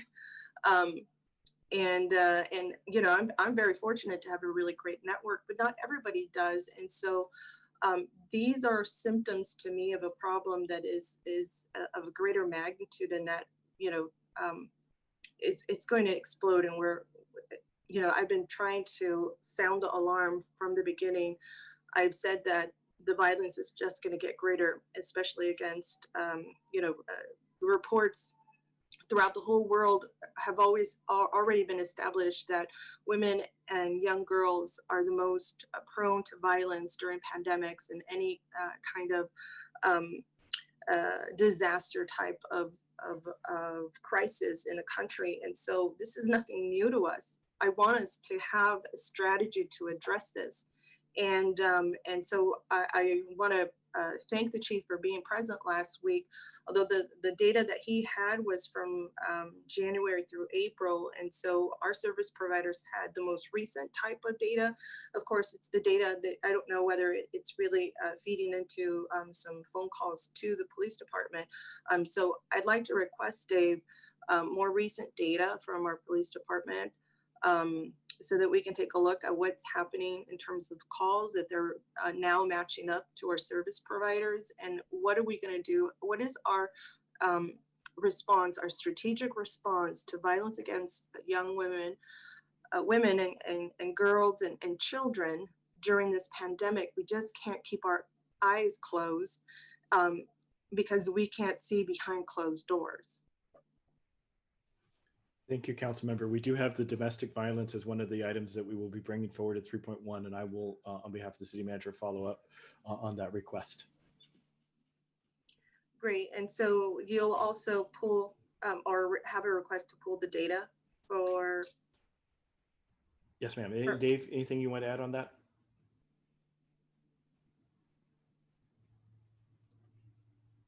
Thanks, Skip and Councilmember. Councilmember, I know you and I talked about some of this yesterday, so we definitely have some follow-up to do to certainly better align the data, and so that we're all working off the same sheet of music and we're all kind of pointed in the same direction. So obviously there's some gaps here that we need to address. Don't have that figured out yet, but we need to loop back and figure that out for sure. Thank you. I appreciate that. And these service providers said, one of the areas that they continue to need support in is food. And so, Angel, maybe what we could do is coordinate offline. I know that these service providers are very sensitive to survivors, and they tend to have the food in a certain place so that it's the most convenient to these families. And I know that it's not easy to be convenient to certain type of families, but these are at our highest risk. And so I'm hoping that we can coordinate and we can do that offline if you like. Absolutely. Okay, wonderful. The other area that they said that they wanted support in, and you know, I'm really grateful, Mayor, for your press conference yesterday and your leadership in digital inclusion.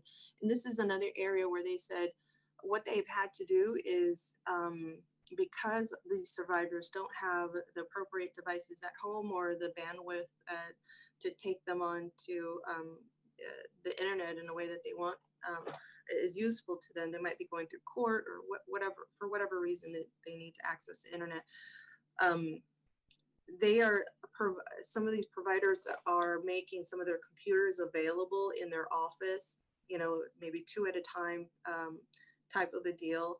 And so survivors have to go to the office, use those devices, and, you know, just really have to schedule things so that they are also safe. And so I'm hoping that we can take this population into account to make sure. I know that there's some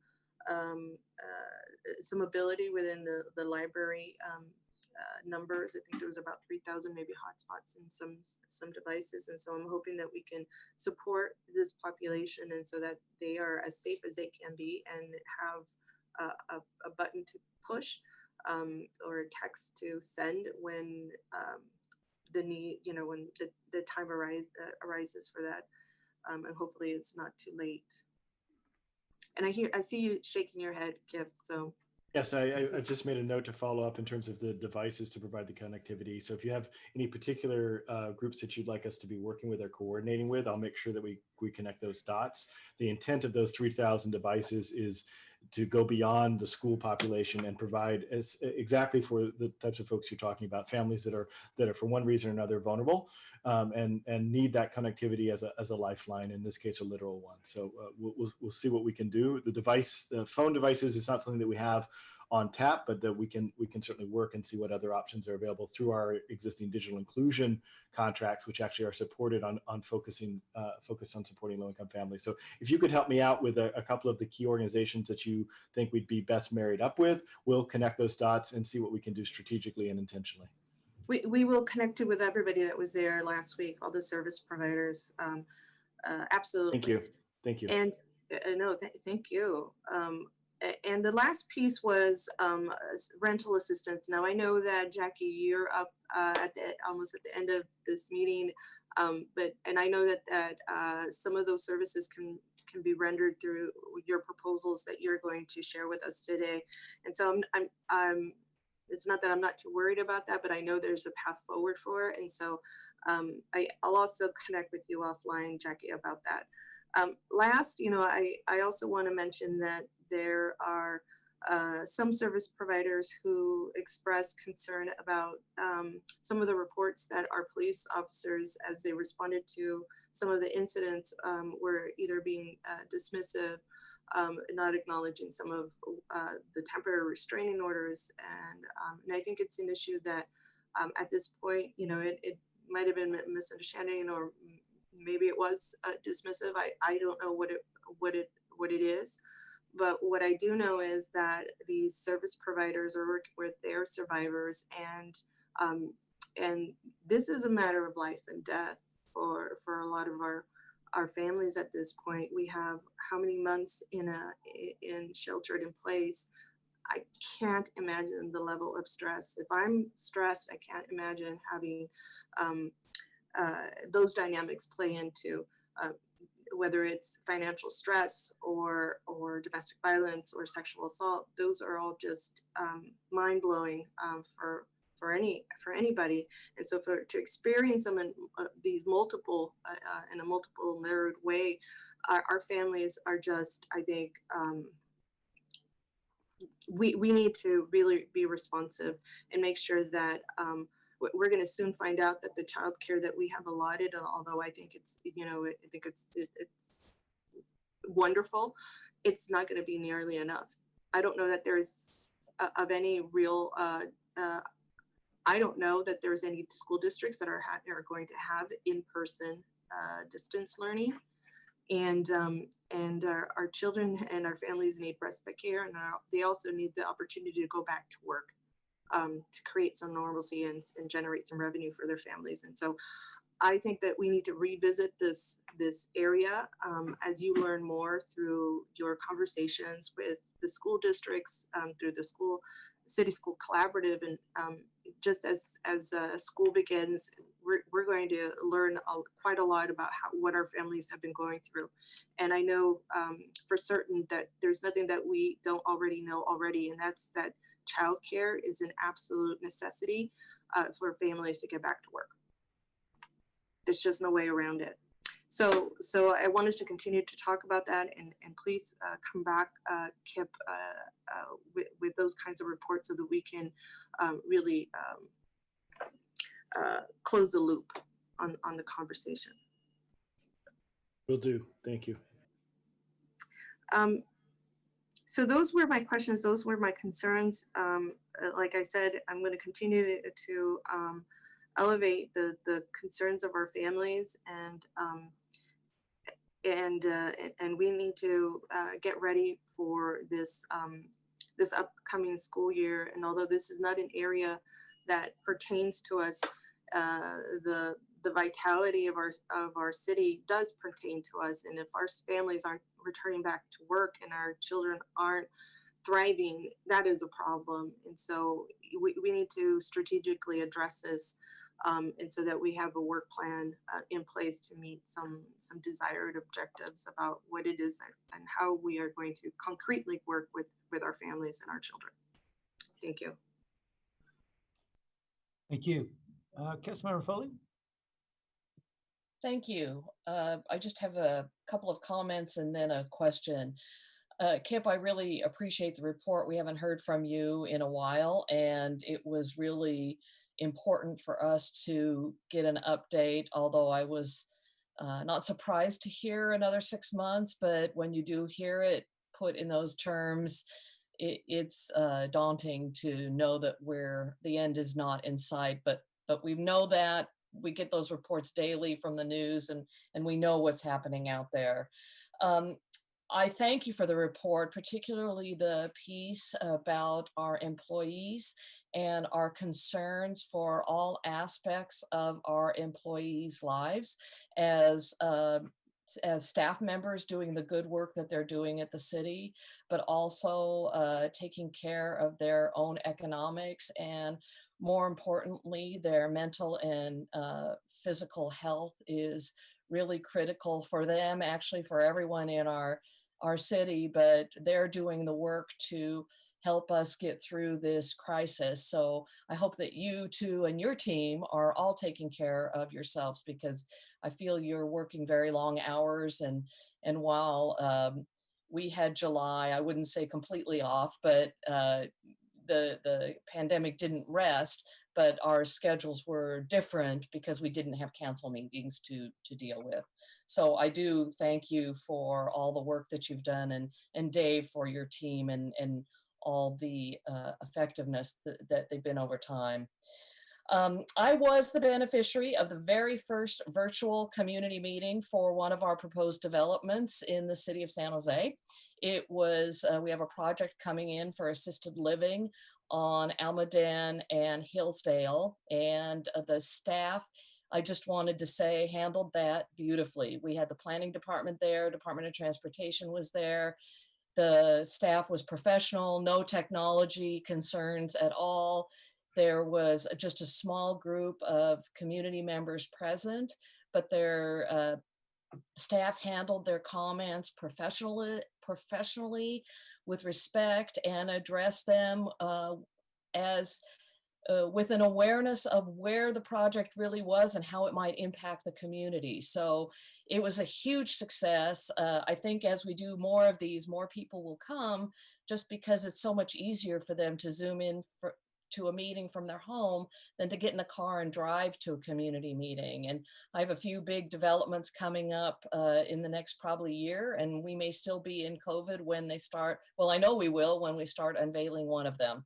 So I just wanted to say that worked really well. I also participated in the general plan task force.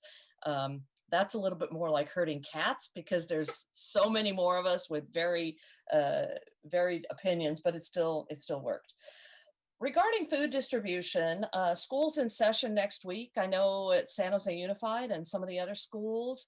Are they? I didn't notice. I know we're talking about food distribution later in the agenda, but are they resuming, since the students aren't going to campus? How are we handling, or how are they handling food distribution to their families? Yeah, Councilmember, that's a great question. It varies from school district to school district. Some school districts are actually winding down for the summer, and others are will continue to provide food service specifically for children attending their school district. What we're doing is we're working individually with the various school districts. We do have a couple of contracts that we have entered into to basically pick up and fill any gap, especially in high need, low income communities, what we call communities of concern. And so we are currently coordinating with school districts on that, directly with Dr. Dewan, the various superintendents, a lot of work happening there. So yes, we are drilling down to that level. Okay. I have a concern that I've kind of been thinking about, and I'm not sure how to address it, so I'll just put it out there. Many of our families are working 2 or 3 jobs, and mom and dad aren't home, they're out working. So they're not providing meals for their kids who are in some of those areas of high need. How do we get the food to the children? Yeah, that is a challenge, you know, you know, I think it works better in some areas than others. One of the things that we've been trying to do, especially through our school district distribution sites, is convey the message that when they pick up the food, oftentimes if we know that there are other members in the family above and beyond the children, we make sure that we identify what those needs are, and then we send that additional food home with them. And that's, for example, where our coronavirus relief fund dollars come in, because as you know, that's not FEMA reimbursable, nor is it USDA reimbursable, but then that's where our coronavirus fund kicks in as a safety net. And I think we've done a pretty good job because we have a city staff person assigned to every school district as kind of an account manager to track exactly that. And then it's kind of a partnership with each respective school site to help assess the need. So, you know, sometimes families are more forthcoming with that information, other times they're not. It really requires good communication. So it is a little hit and miss, but it's definitely, there's a lot of intention that goes into trying to make sure that we identify and fill the gaps. I appreciate that. Is there a way, but that does require the parents to come to the school and pick up food. Mm-hmm. Is there a way that we can get the message out to the kids that if they need food, they can come, well, I don't know how they would get to us if they're home, because bus may be not that convenient or available. Yeah, one of the things that we do, council member, is through our Food Connect line. You know, we send information home. There's a number of different ways that people can access food through the SiliconValleyStrong.org, but we provide a phone number as well, so that if there's additional need, what we try to do back office is really match up the need with the family. So one of the things that you'll see, we have 7 different food streams, but one of our streams is specifically set up to identify food delivery for families that are very vulnerable and have that need, but just cannot make it out to a site. And actually, if you take a look at the stats, you'll see that that number has consistently gone up. But I would also say that I'm sure there's other unmet need that's out there just based on, you know, people maybe not having that information. So that's where I think a real partnership with the community at large in terms of just spreading this information. I mean, we blow up social media with it. We send flyers home. We send little notices home through food distribution packets. All our various nonprofit and faith-based partners also do the same. So we're trying to literally kind of flood the community with that information. So, and we have seen an uptick in that type of request. So that tells me that the message is getting out there, but I think that's something we just got to continue to kind of, you know, bang on all cylinders. Okay, so I'm happy to hear that you're not just using new technology, social media and such, that you're using old school flyers distributing. And do you have teams walking around, knocking on doors or just distributing them at doorsteps and things like that? Absolutely. Yeah. Keep in Okay. mind, we have over 360 food distribution sites. So there's a lot of outlets on the ground getting the word out. And that doesn't even count all the faith and community-based church partnerships that we have, right? But we work very closely with our EPIO and the various public, the similar PIO folks in nonprofit organizations, and with a lot of our community organizing partners in terms of just the stakeholders that volunteer. We have over 1,000 volunteers through SV Strong that are deployed. That's another message that they carry as well. So yeah, we mix a little old school with new school to try to get the word out. Wonderful, thank you. The last group that I want to focus on a little bit is our elder population. Is not just the food distribution, it's the isolation that they are feeling. I know, we've all been sheltering in place since mid-March, and it's hard for us to mentally stay strong, but many of our seniors are home alone, and their connection to other people was going to the senior centers and getting their lunch every day, which they're able to do, but they're just picking up the food and heading home. So what can we do to address that isolation? And I'd like to add, you called them elders, Kip, so I'll call them elders too, instead of seniors. Add elders to your list of getting devices into their hands, and also training and understanding how to use the device, because that might open up doors for a little bit for them. So what are your thoughts about how we're dealing with elders and their isolation? I'm hugely concerned about that. Angel, do you want to take a crack at that from the senior support side, and I'll add in on from the digital inclusion devices side? Yeah, sure. And that definitely is a challenging issue, because on the one hand, all the advice is to really, really kind of isolate seniors, especially those with medical conditions and all. And then the flip side of that, or the downside of that, is the social isolation that goes with that, right?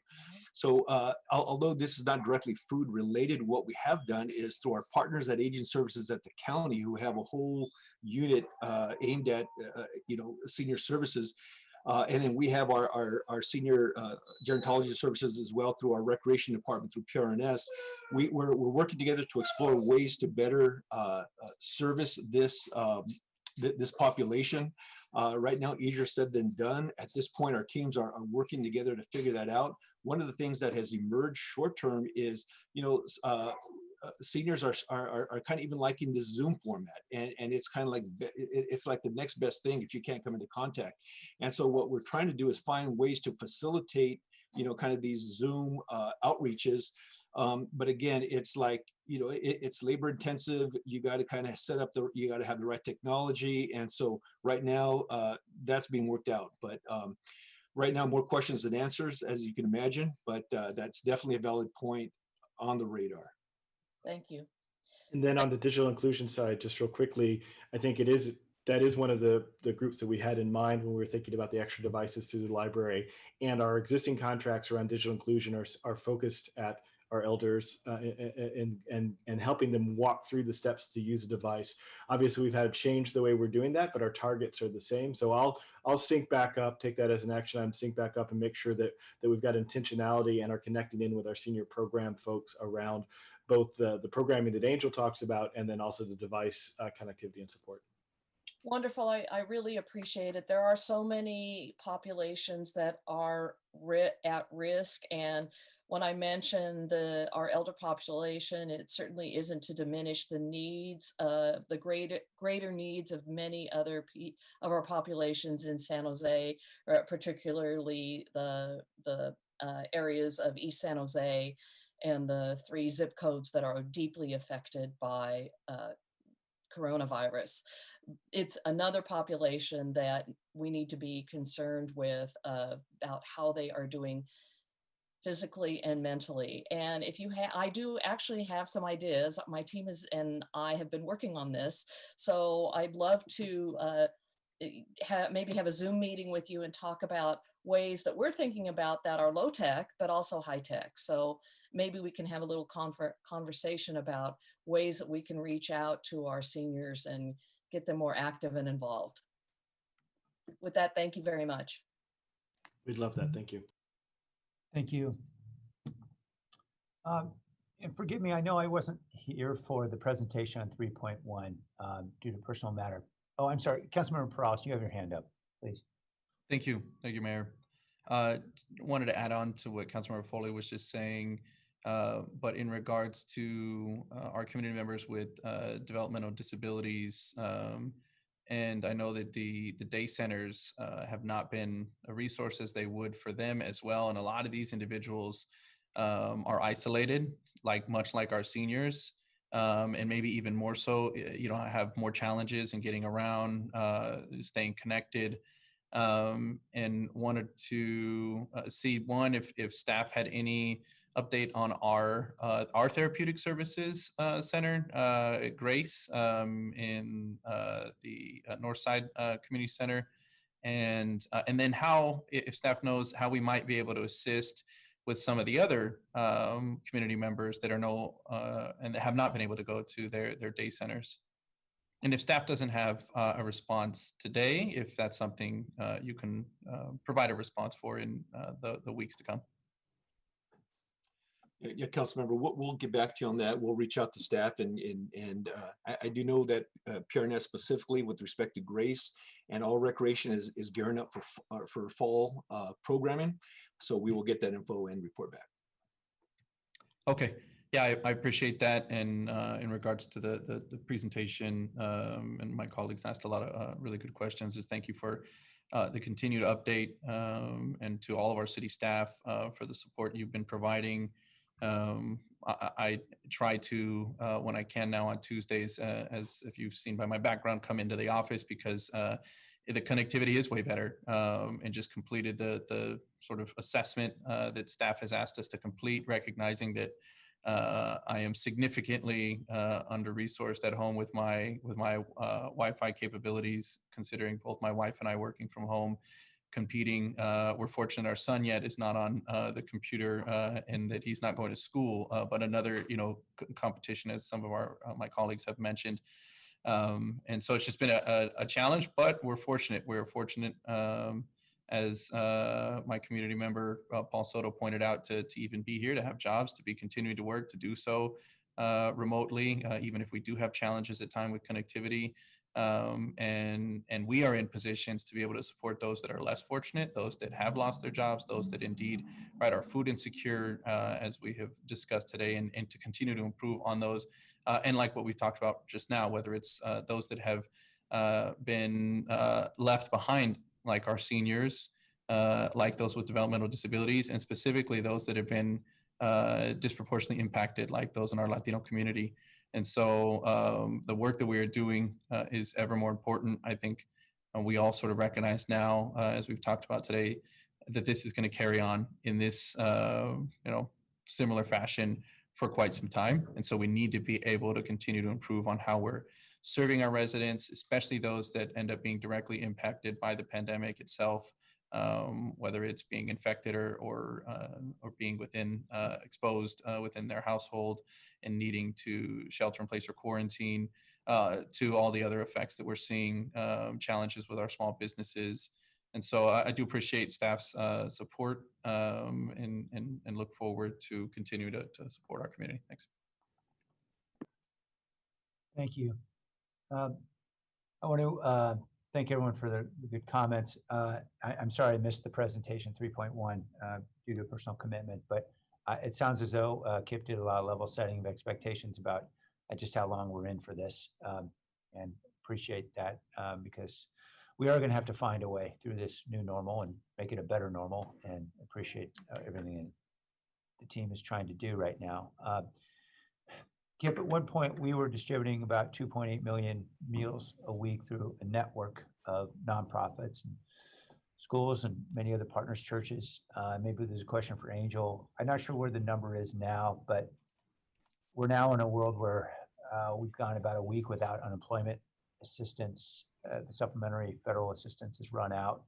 we all hope and pray that there's going to be agreement in Washington very soon. And I actually wrote an op-ed last week with the head of the U.S. Mayor's Conference, who's a Republican, to try to show that Republicans and Democrats can actually agree on something on this issue, and that we need to find some common ground and get aid to our communities quickly. But assuming that doesn't happen, I guess the question is, how capable are we dealing with a surge in need on the food front in a world where we're not going to have $600 a week for many community members? I know a lot of community members couldn't even get access to those benefits, but obviously losing that as well is going to be devastating for a lot of families. And appreciate knowing what you think we have in terms of capacity, Angel. Yeah, that's a great question. It's one that we track very carefully. You may recall, right now in terms of the numbers, we are still averaging 2.5 million, a little over 2.5 million meals per week. That amounts to about, on average, a little over 387,000 meals per day. One of the things that we did was we scaled up so that even right now we could go as high as 3.5 million. So we definitely have capacity in the short term. We are expecting with, given the lapse in the $600 additional EDD check, as well as just the impact that, the economy on families, we are anticipating and forecasting an uptick. Right now we have 7 streams of food. Right now they're all pretty solid. And so we're going to continue to track that. You may remember that we also have developed a contract, and we have purchased capacity up to $22 million for a worst case situation where we had to just tap into like just massive food lines. And so we have at least reserved access to that level of food availability. So I think we're in good place. We're obviously hopeful that we don't have to get to that point, because that really means that community is going to be in pretty excruciating pain. But I think we're ready for it. We have a lot of strong partners. One of the areas that I think we've really excelled in is in the area of making sure that all our partners are strong and solid. We have provided a lot of strategic support, whether it's through personnel, equipment, PP&E. Many of our nonprofits have received millions of dollars in that kind of a support. So I think we're in good shape. But again, these numbers can pivot very quickly. But for now, we are feeling pretty confident that we could meet demand. Thanks, Angel. And given the constraints we know on CARES Act money, and that the carrot turns into a pumpkin on December 31st, do we have a source beyond December 31st for food? That's the question that keeps me up at night, because through December 31st, from a funding standpoint, with coronavirus relief funds, with the way we're tracking FEMA, and the small pot of money, general fund money that we put aside for emergency reserve, that does technically take us through December 31st. Post December 31st, we're going to have to get really creative around how we ensure that there's a continued flow of income to support this. So that is definitely a challenge that we still need to address. I think Lee could weigh in on this as well, because he's been thinking strategically about funding sources in a pretty deep way. Well, yeah, I was hoping for more collaboration out of Washington, quite frankly. The amount of funding, or the small percentage of the food distribution program that's available for FEMA reimbursement, would still be a reimbursable and expense past December 31st of this year. However, even with the HEROES Act or HEALS Act, it looks like there won't be a compromise to extend any of those CARES Act dollars beyond December 31st as it's currently written. So that would mean the general fund. And we have yet to go through an exercise internally to carve any of that out, given the shortfall that we're in. So that is something that we'll be working through over the next few weeks within the EOC for finance, recovery, and with Angel's team. Okay. Angel, something that Councilmember Esparza said triggered a concern of mine, because it's been in the back of my head a couple times, but I've been out for food delivery events and delivering food in various ways. And occasionally, not always, it seems as though maybe the food is a little light nutritionally. I know we often have to rely on prepackaged food if it's going to be able to keep for multiple days, and that means, you know, to the extent we're relying on processed food rather than something that's natural, we know there's diminishment in nutrition. But I know you've had to drive hard bargains in order to keep resources going for this program. And, you know, I hear that from the other side of, you know, folks are saying they had to yell uncle, you know, through tough negotiation. That's our job. We're supposed to protect the resources so we can make sure we've got enough to satisfy the need. But I wonder, have we thought much about whether we're driving too hard a bargain or whether we should, I don't know what standards exist now for nutritional requirements, particularly when you're dealing with a lot of families, you know, big families, a lot of kids. Do we feel confident that we've got good standards in place in terms of the quality of the food that the families are getting? Yeah, you know, Mary, this is kind of a complicated equation here because, you know, we definitely negotiate pretty, you know, aggressively around getting the best, you know, price for the product, but never compromising, you know, quality for community, right? I just want to kind of really clarify that piece. And I think it depends on what food stream. When you look at food streams, for example, connected to Meals on Wheels or food stream like senior nutrition, in those situations there, we follow the standards like the USDA standards, the county standards, and that's where you're going to see kind of a higher nutritional value in terms consistently, you know, without compromise on that. It's in the at-large food distribution sites where, for example, where Second Harvest Food Bank is our primary provider, oftentimes the quality of food that they receive is really drives kind of what we're able to give out, right? Now, I tell you, Second Harvest does a real good job of trying to procure and secure the highest quality food, but sometimes it's seasonal. Sometimes, like, you know, midsummer when, you know, fruits and vegetables were just really just booming.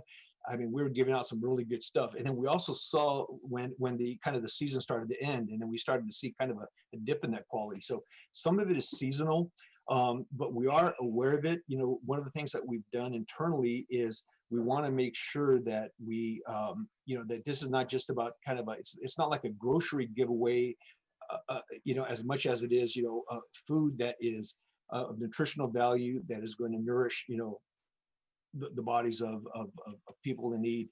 But there is that hit and miss element to it. So, you know, what I'll do is continue to bring this back to our team. We have a food policy advisory team that actually tracks this and really pose the question anew around what can we do to just make sure greater consistency, especially on those at-large food distribution sites where we have less control over, and see what we could do about that. I'll definitely take that back to the team. Thank you. I appreciate it. It'd just be helpful to know, you know, what standards are out there. Sure. Thank you. Secondly, Lee, to ask you a very, very tough question. You know, we all know there's a looming eviction crisis here with all the back rent that's built up here. And I want to know, I know there's a bill in the Assembly that David Chu has authored, and some other legislation floating around Sacramento and Washington. Now, I don't think anybody's landed on the magic solution. And the magic solution is Congress gives a heck of a lot of money out to deal with back rent. But has the city adopted a formal position on any particular solution around dealing with this looming crisis? Not legislatively. We've talked about it as a team quite a bit. There's a number of legislating guiding principles that the council has approved that would allow us to take action. We were somewhat hopeful we would see, as you just mentioned, there's a variety of vehicles in Sacramento and in Washington that are moving forward. However, without funding attached to it through Congress, all of them have kind of stopped. So we were kind of wondering which one would come forward first and then bring it to you guys. I do think we're planning an IGR update next week, and that can be something that we can narrow in on, because I know the team has been analyzing kind of the three that seem like they might move forward. Yeah. If that makes sense. Okay.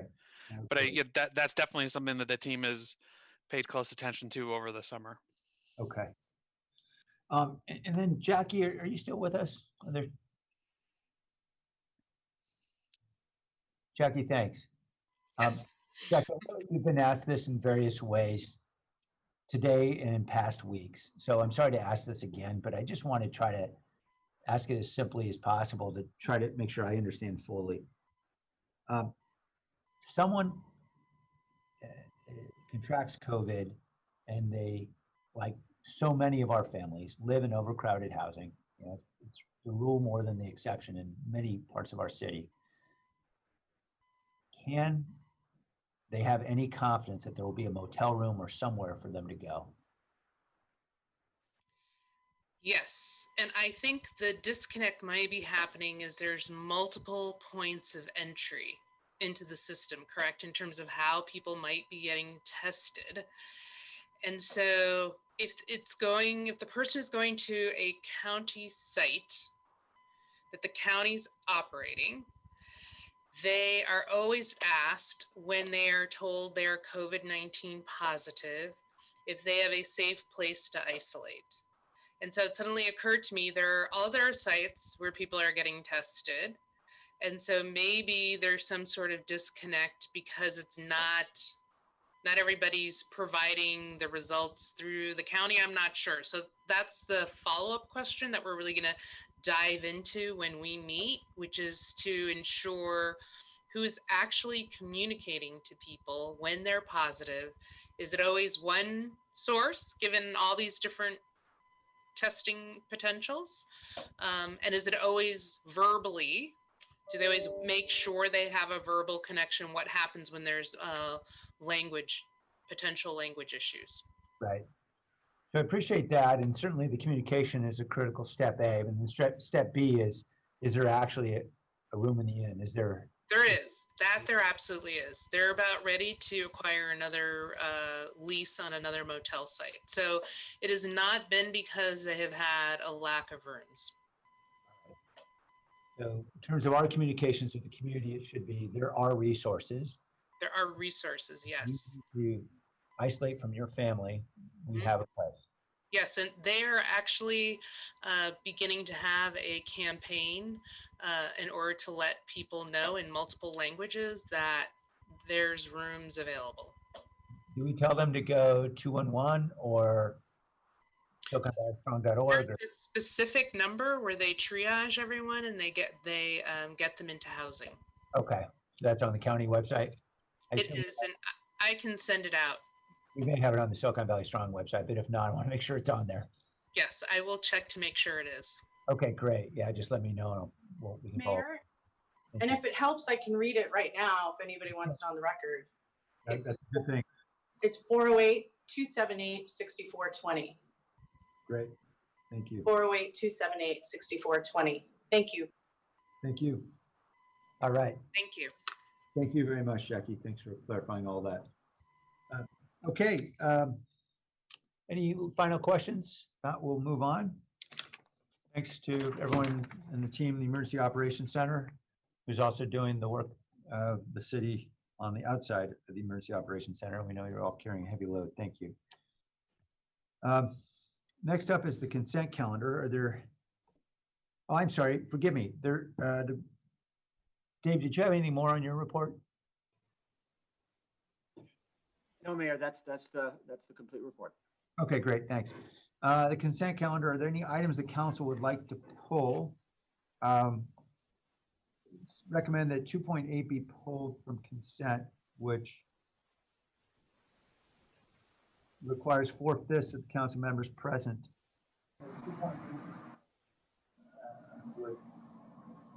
So, you shouldn't let me place that one, Rand. Why does everyone hate my bills? Why? Required to pull that item? Is that?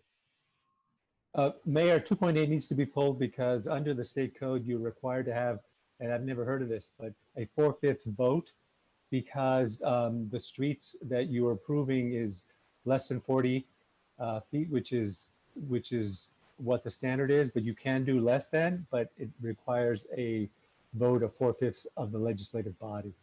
Okay, I'll take your word for it. That's a little, it's a little odd, but that's what it said. I looked at the code itself. Yeah. Okay. I'll move approval of the remainder. Second. All right, on the motion of Councilmember Davis and the second of Councilmember Sparzo, we will I think the two people seconded, but it doesn't support it. We'll vote on all the remaining items on consent. First, to consult with members of the public. Mr. Soto.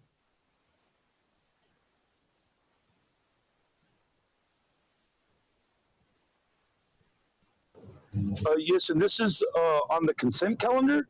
That's right. Well, the comments that I have regarding the consent calendar is with reference to Chief Garcia and his failure to accept the responsibility for staying in that position because all of these things have happened under his watch. I don't believe that's an item on consent, Paul. Oh, it's not? No.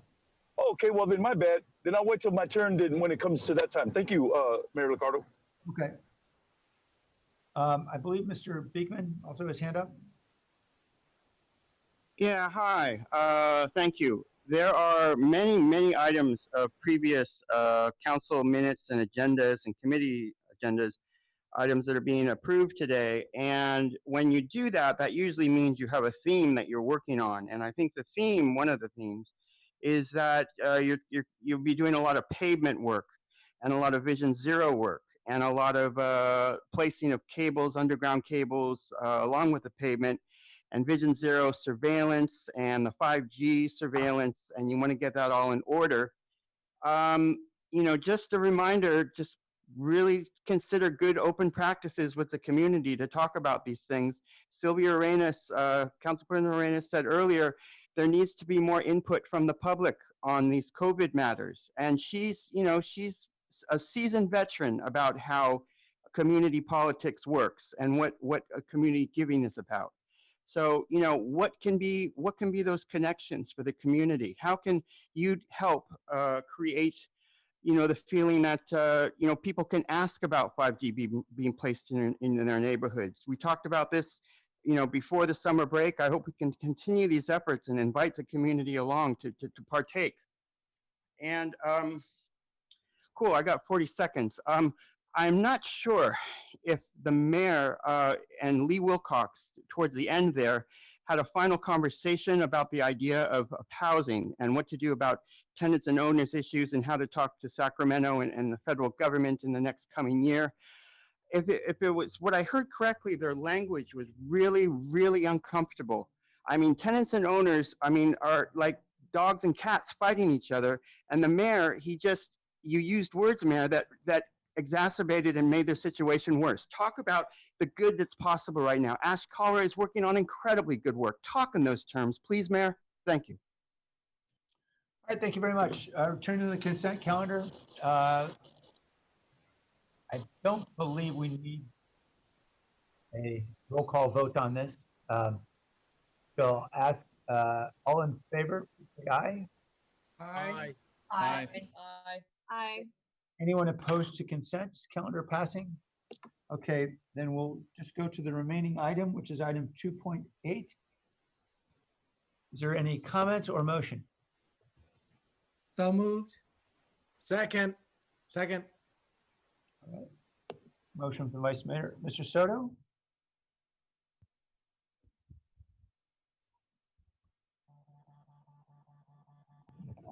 Hello? Hello, Mr. Soto? Yes, what's the issue? I believe it's a street vacation, item 3.8 on the consent calendar. It's 3.8. I'm waiting for 3.5. Okay, thank you. Thank you. All right, on the motion, I think we do need a roll call vote now because we need 4/5 votes. My understanding, and the city clerk can confirm that 4/5 of 11 is 9. I will trust your math.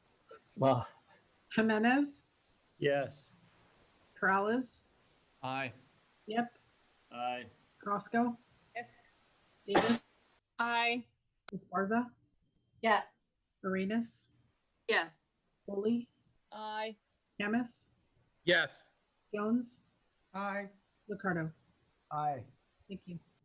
Thank you for the math, Ed. Some of us went to law school to avoid math, but you're clearly. All right, we're now moving on to item 3.3, which are agreements for food distribution related services for COVID.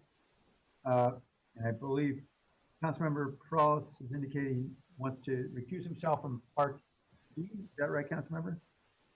Yeah, that's correct. If we can bifurcate just the health trust portion of it, but I would like to comment on the others. So if you want to hear one before the other. Yeah. I would suggest, Mayor, that you hear D, so that the council member can recuse himself. Once you finish, then he can come back and hear the rest of them. Under the state law, Council Member Perales, you have to put on the record why you have to recuse yourself. Oh yes, my wife is an employee of the health trust. Okay. So Councilmember Perales will darken his screen for item D. And I can wait for maybe a text message from Tony. You can actually listen to everything. You just can't speak or show any interest or disinterest in the discussion. No hand signals, no smoke signals, none of that. Okay. Thank you. Here we go. All right, so we'll start with the presentation on D and then the rest. Okay, thank you, Mayor, Council members. I'm also joined by our two food leads, Doyle Beckel and Neil Rufino. My name is Angel Rios, Deputy City Manager, and also the EOC Operations Lead. Just a quick reminder as a way of context, there's three overarching outcomes that drive all that we do in this food distribution branch. The first one, feed our most vulnerable. Second one, maximize existing food networks. And the third, scale for a widespread food crisis. And as I mentioned previously, on an average week, we're averaging 2.5 million meals per week, roughly a little over 387,000 meals per day. Not a perfect system, but definitely effective and responsive, and definitely done in a very collaborative manner with many partners, many nonprofit partners, churches, just a whole lot of folks that are part of our food network.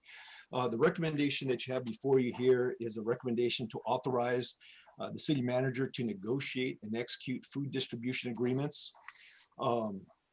These agreements are with the following organizations. The first one is with World Central Kitchen. And World Central Kitchen, you may recall we launched our Great Plates Delivered program. They're our main partner in that, along with SourceWise, providing more than 2,000 meals per day. That's about a little over 10,800 meals per week. And that's the Great Plates Delivered program. As you know, that's the pilot that Governor Newsom launched. A very tough program to run because the margin of profit is very slim and the eligibility requirements are extremely hard to achieve. Nonetheless, we are serving over 1,082 individuals through that program. And I failed to mention, we have 7 different food streams. This is one of those food streams. The other agreement is with Team San Jose, who basically provides up to 3,000 meals per day. A real strong partner, especially as we reach out to feeding unhoused individuals. A lot of food that is developed and delivered, whether it's at a shelter, a hotel, and in reasons. Our third one is with Hunger at Home, also similarly helping us to reach out to our unhoused individuals, also serving up to 2,000 meals per day. And then there's the Health Trust, another strong partner of ours. This is largely Meals on Wheels, which has experienced a significant increase, a very important program as, based on some of the questions that we received earlier, this really provides us the ability to deliver meals to homes, especially to individuals that aren't able to leave their homes or are find themselves in very either quarantine or very challenging situations. And lastly, with Doyle, and this is consulting services that have helped us really prepare and scale up for rapid scale up, GIS work, automating school meal ordering, et cetera. A lot of strategic support to our food distribution team. Those are the 5 agreements. That is, I did want to mention, since we're talking about these food agreements, I did want to update the council that the city and the county have agreed to a 30-day extension to our signed interagency agreement on food distribution, which extends the agreement from August 31st to September 30th. And so what we're doing now is we're aligning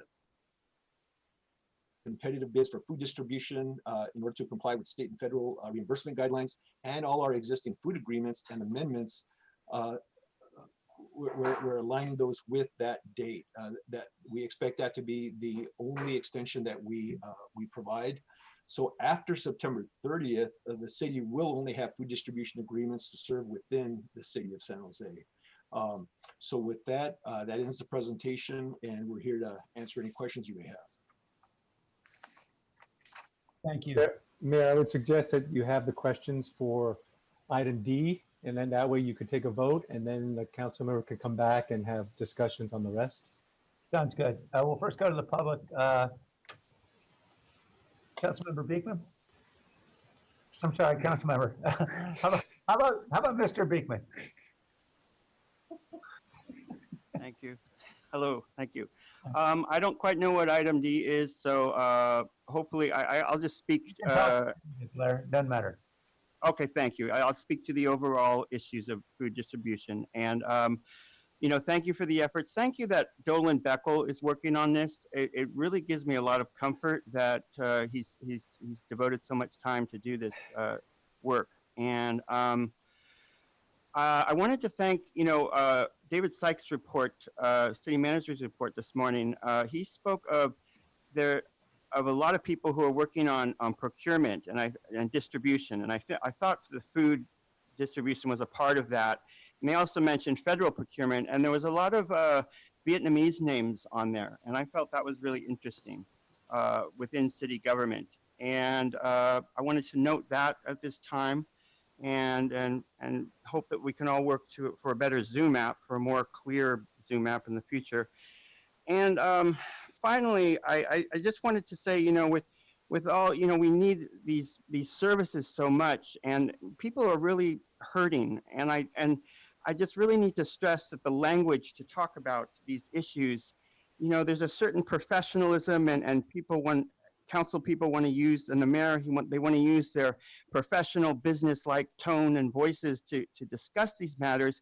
But that language often is very much cold and cuts out the depth of what's being worked on and what's actually happening and being talked about. Ash Kalra is doing some incredible work trying to make sure that tenants will not have to be pressured by owners. And I just find it important that our city government practices an open language to explain that. I know you don't want to, and it's uncomfortable to you, but it just makes things so much better, and people will not hurt each other because of it and not misunderstand each other. So please, good luck in working on that. Thank you. Thank you. Mr. Soto. Oh, no, Mr. Soto put his hand down. Veronica? Hi, thank you again, everyone, for being here. And on the food distribution, thank you to all the volunteers. I know I've done some volunteering as well, and it's really, we're putting our lives out there, right? But it's very rewarding, as we know that our community needs it a lot. With that, I also want to make sure that we highlight how the school districts are providing food. They're providing lunches, and I know Mayor Sam Liccardo, you mentioned about having maybe a healthier meal, and I indeed agree with you, because our schools are providing really, it's nasty food. You know, that once you take it home, it gets here within an hour and it's no longer good. But with that, I know that school districts such as Allen Rock School District has been giving out to the communities, and they're focusing a lot on the communities. It's not just students. And how can we build that partnership? Because we are serving San Jose constituents. We're not just serving students, we're serving San Jose constituents. And I know our Allen Rock trustees haven't reached out to any of you, most likely, to build that partnership. But as a parent, I want to reach out, and I want to see how can we build that partnership with school districts as we are feeding our communities. What can you, in return, the city, support us with, support our students? As you know, our school district is one of the lowest ones, and Councilmember Carrasco, you mentioned about your article, right? Our students are falling behind up to a whole year. And how can we make sure we leverage that partnership that we are already, as a school district, providing those foods to the community, to the whole San Jose community? And how can you, as a city, support us even more so we can keep thriving? Thank you.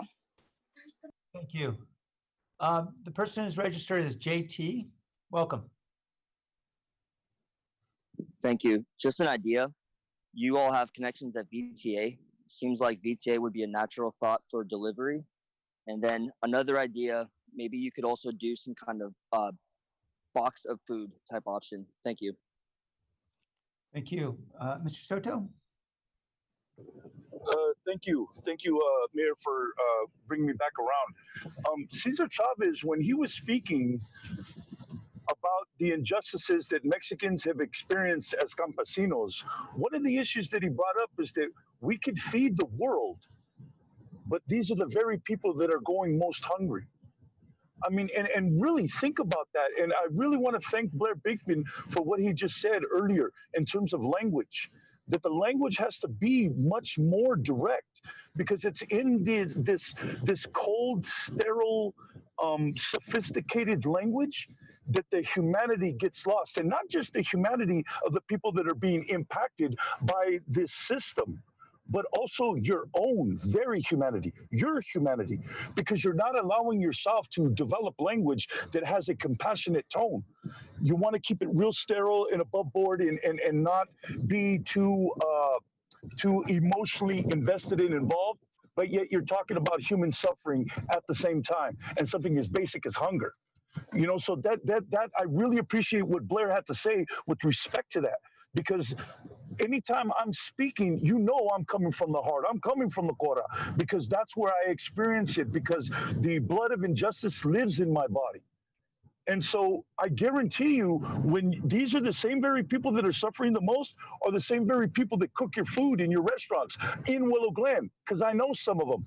They're right there at Aki's. They're right there at Bill's Cafe. The same very people that are suffering the most right now are the people that fix the motel rooms and keep them nice and comfortable and keep those restaurants going. So when we're talking about these issues, we're talking about the actual gears, the engine of this city. And it's been that way in terms of these people being neglected for decades. And I'm sick of it. I'm sick and tired of it. And it's not going to happen again. I guarantee you, it's not going to continue to happen to the Mexicans. Thank you.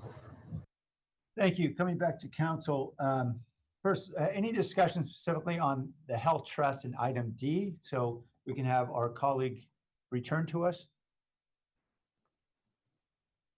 Okay, I'm sorry. Okay, there's no one raising their hand on that issue. So Councilmember Perales, welcome back to the fold. No, he has to take. So we need to vote on it now? Oh, we got to vote on it. Yeah, Right. I'll move to approve. Councilmember Perales, go away. All right. Second. There's been a motion and a second. Let's vote on item D relating to health trust. I guess we need a. You need a voice vote, yes. There we go. Jimenez? Yes. Yep. Aye. Roscoe? Aye. Davis? Aye. Esparza? Yes. Arenas? Yes. Foley? Aye. Camus? Yes. Jones? Aye. Licardo? Yes. Okay, now we're on to the remainder of the item. Councilmember Perales, welcome back. Are there any questions? Move to approve. Second. I have Councilmember Esparza? Yes, thank you. So I wanted to get some more information on the Deloitte contract. So the contract is for up to almost 500K, and for program management, strategic planning, technical guidance, and logistics planning. And you referred to them helping us really get more information about existing food distribution networks to address some of the issues that we've been having, is how I read that. Can you talk a little, can you talk a little bit more about that work? Yeah, Council Member.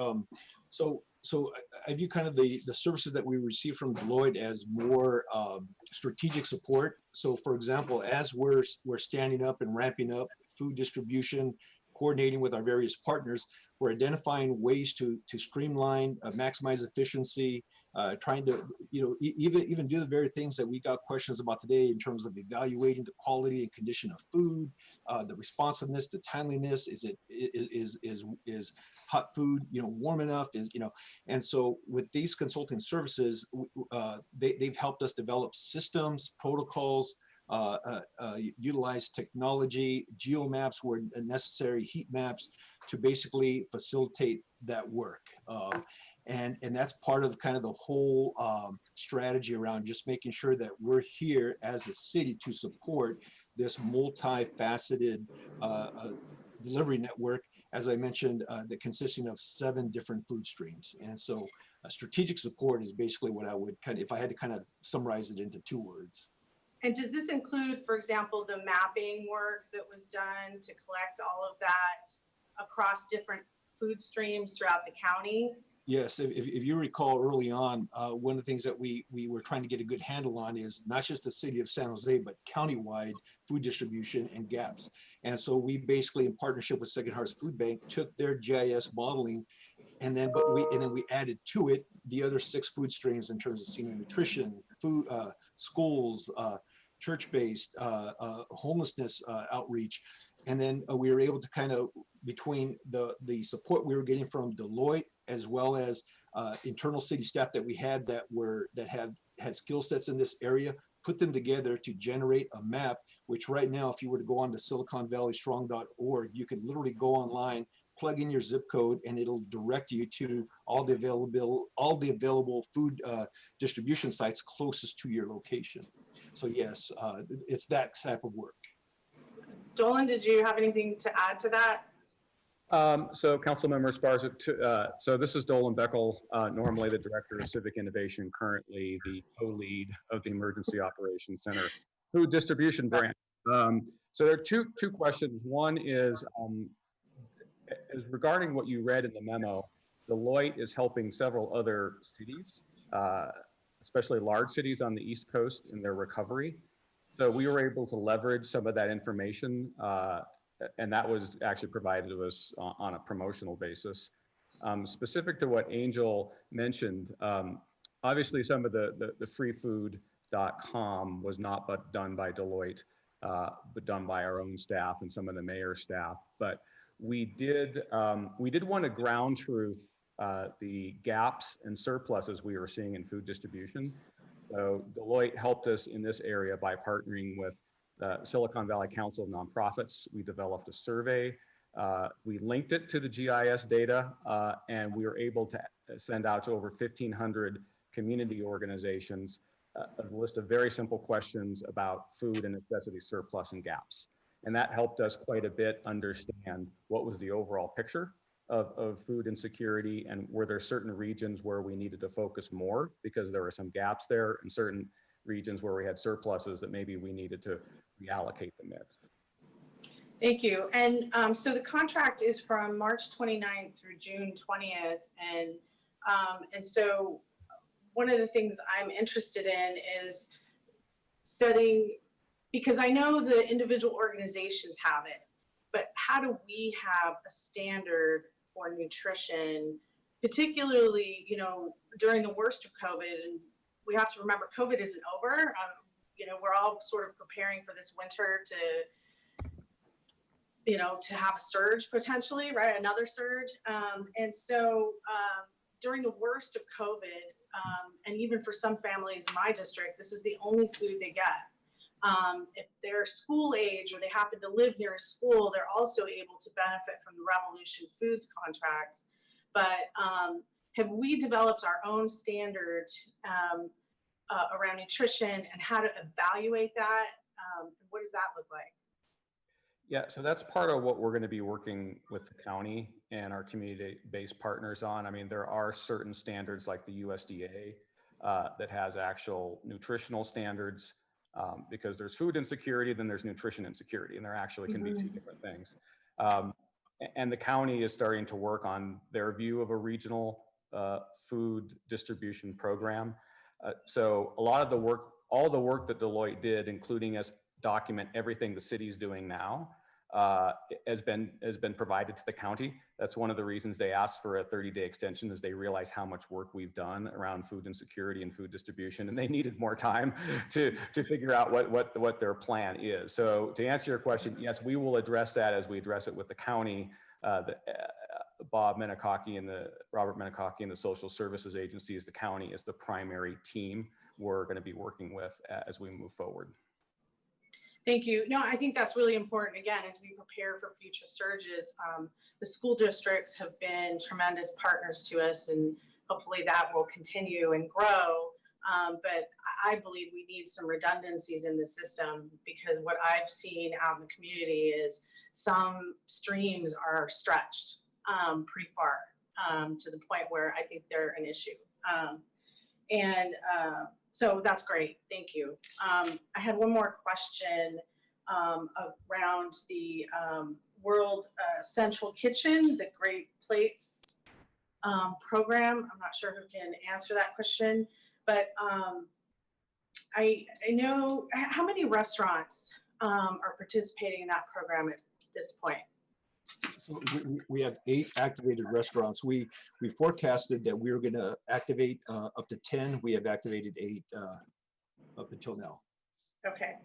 And I actually think we're doing a remarkable job in Great Plates compared to a lot of other counties. I know it's underutilized statewide, and just some sort of quick research I did, like counties, it's anywhere from utilization of 4 to 8,900 in LA, and so we're in there. But how can we increase the utilization of this program? I know it's has very, very specific requirements, so it's very narrow in that sense, but the need is there, and the need is there both from the resident side, but also from the small business side.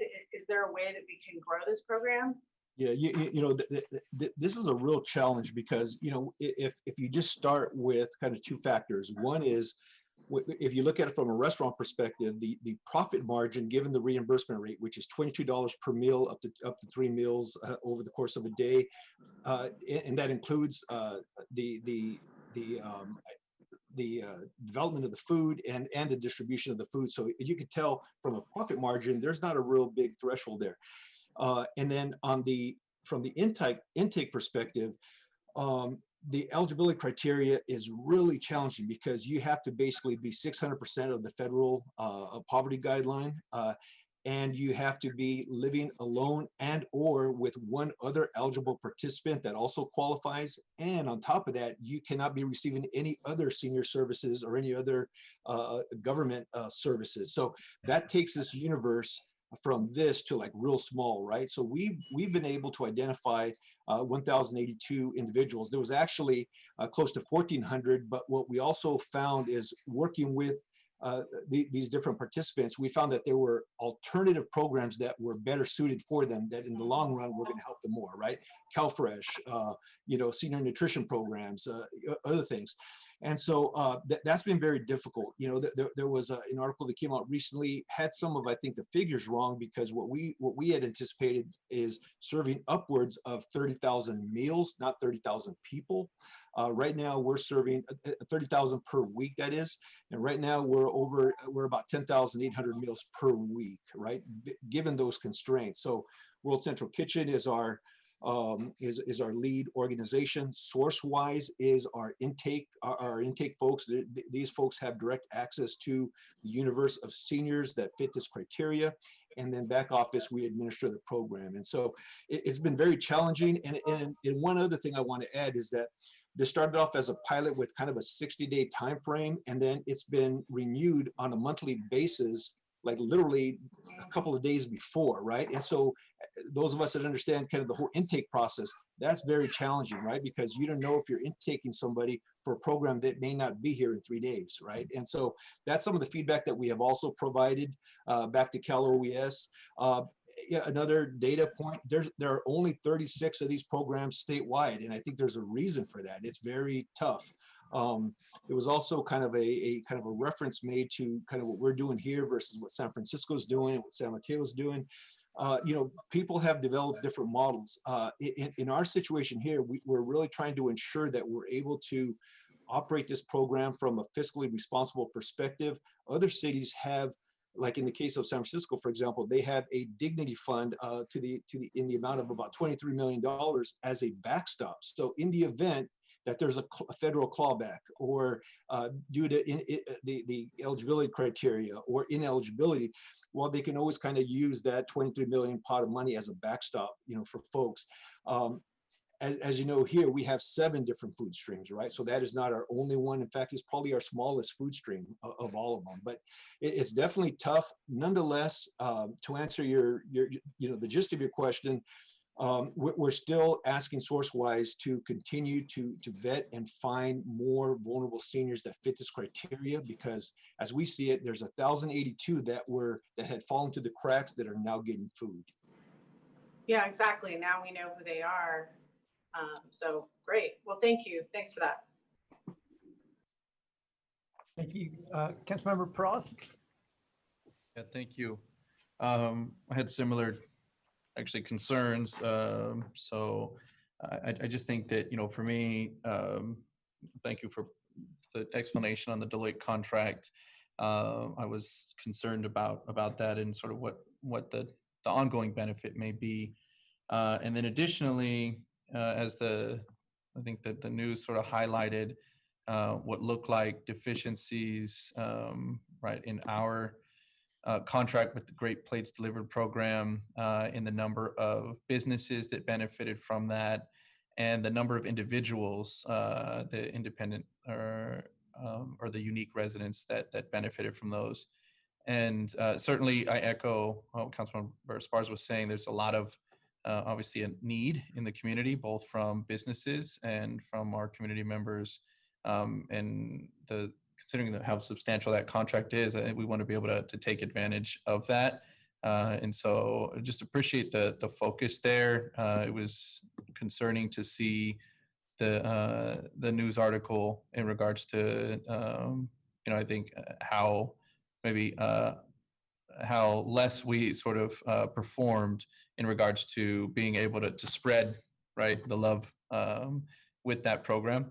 And so as we are going to renew that, for me, that's what I'd like to see as a core component. Otherwise, right, I don't necessarily see if we come forward at the end of this extended contract, and it looks like we have the same results, I think we will have made the wrong decision here. So that's really just my only question would be, how can you ensure, right, that we're going to improve on our ability to sort of spread that love? Yeah, Councilmember, and that's a tough one because, what we did here in our city is that we leaned forward into a pilot that, quite frankly, was touted as a pilot that had a goal of really generating more revenue and income and really jumpstarting the restaurant business. But again, when you drill down and look at the numbers and profit margins and all that, I mean, in order for you to create the volume that you need in order to meet the eligibility requirements and to make this sustainable, a restaurant needs to basically what triggers is you got to generate at least 150 to 200 meals per restaurant in order to do that.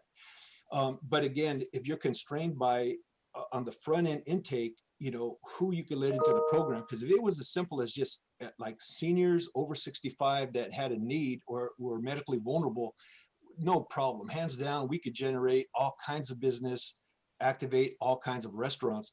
But when you actually drill this down in reality and make this operational based on the constraints and based on the criteria of the program, then you're kind of left with having to turn a lot of people down, which is what we did. And in retrospect, we had to turn down. We got over 500 applications, right?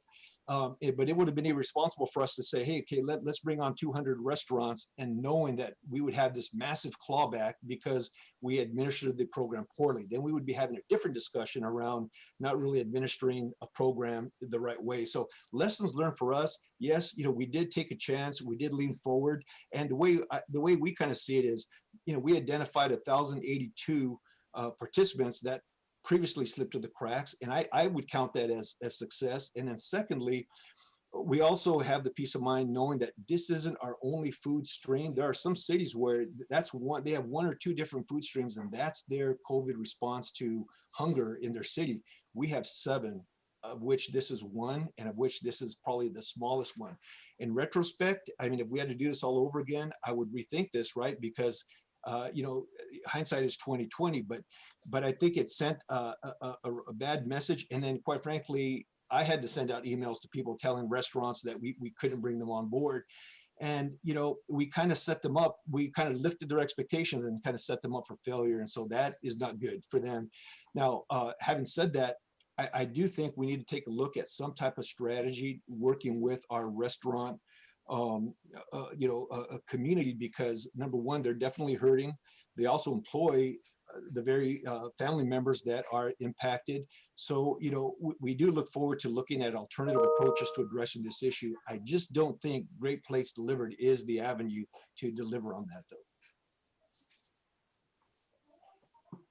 So considering what you were just saying, does it make sense then to try to find a different solution and not move forward with this this amendment? Well, right now, what it is that we have 1,000. This is self-sustainable for the 1,082 people that are in the program. So I think based on that, it is worthwhile going forward.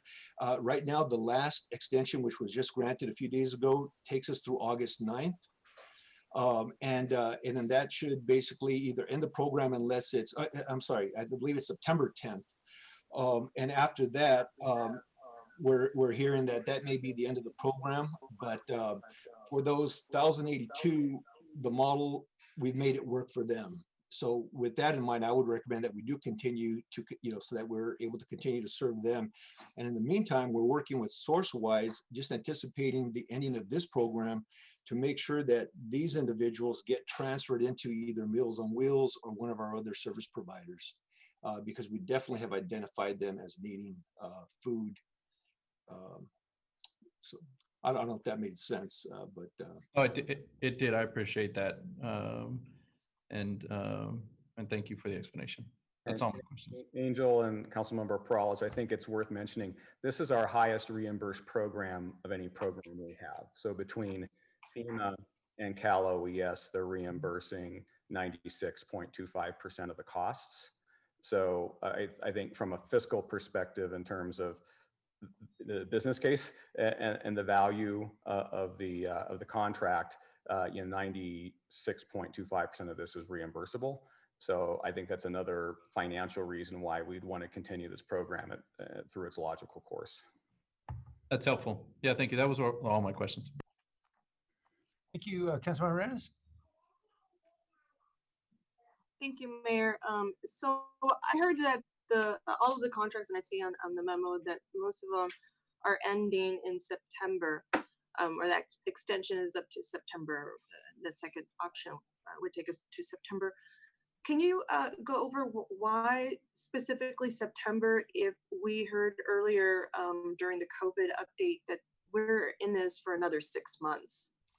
Yeah, Councilmember, these are agreements that will take us through the September timeframe. When the COVID, when our response to COVID happened, FEMA gives us this certain grace period where we could do sole source contracting and just get, start doing the work, and we ramp up. Once we hit 2, 3, 4 months into the response, then we have to revert back to typical. So what track is, we're going to be issuing 3 RFPs around food distribution that now many Angel, of our partners. I'm sorry. I'm sorry, Angel, I hate to interrupt you, but you're going in and out. So I just want to make sure that I capture everything that you're saying. So it sounds like you said that you had a grace period for 2 to 3 months, and now you have to revert back to a formal process. And you were describing the formal process. Could you start with that Yeah. formal process again? I recommend Yeah. maybe turn off the screen, Angel. It may help us here. Okay. Yeah, let me do that. Hopefully this sounds better. Can you hear me better now? Is it Yes, we clear? can. Yeah, much better. Okay. Yes. All right. Yeah, I apologize. Yeah, so now FEMA guidelines require us to now issue RFPs so that people can competitively bid for this work. So these contracts take us through September 30th, and then what we'll be doing on a parallel track is issuing RFPs that'll take us through the December 31st and beyond if necessary, using that competitive process, thus ensuring that we stay in compliance with FEMA and coronavirus kind of guidelines. And so that's the process part of this. Wonderful. Thank you for going over that again with me. I appreciate it. Now I completely get why the September dates. So as schools reopen, and I talked about this earlier, I know that we will hear about some of the schools are best positioned to hear about our families' needs and those needs of children. Is there an opportunity for us to have some flexibility? I know that you'll have an RFP competitive process, and I'm hoping that as you go through that process, that you can keep our children and families in mind as you're learning through our school districts some of the needs and maybe some of the gaps that have just been set because we're doing so much. And so I'm hoping that you would have the flexibility and be responsive to those needs, whatever those are. Yeah, absolutely. In fact, our school partnerships are one of our top priorities. And in fact, the second goal that I emphasized at the onset of this presentation is maximizing existing food networks. So one of the things that strategy basically entails working with our school districts to help them tap into their own funding source, which is USDA.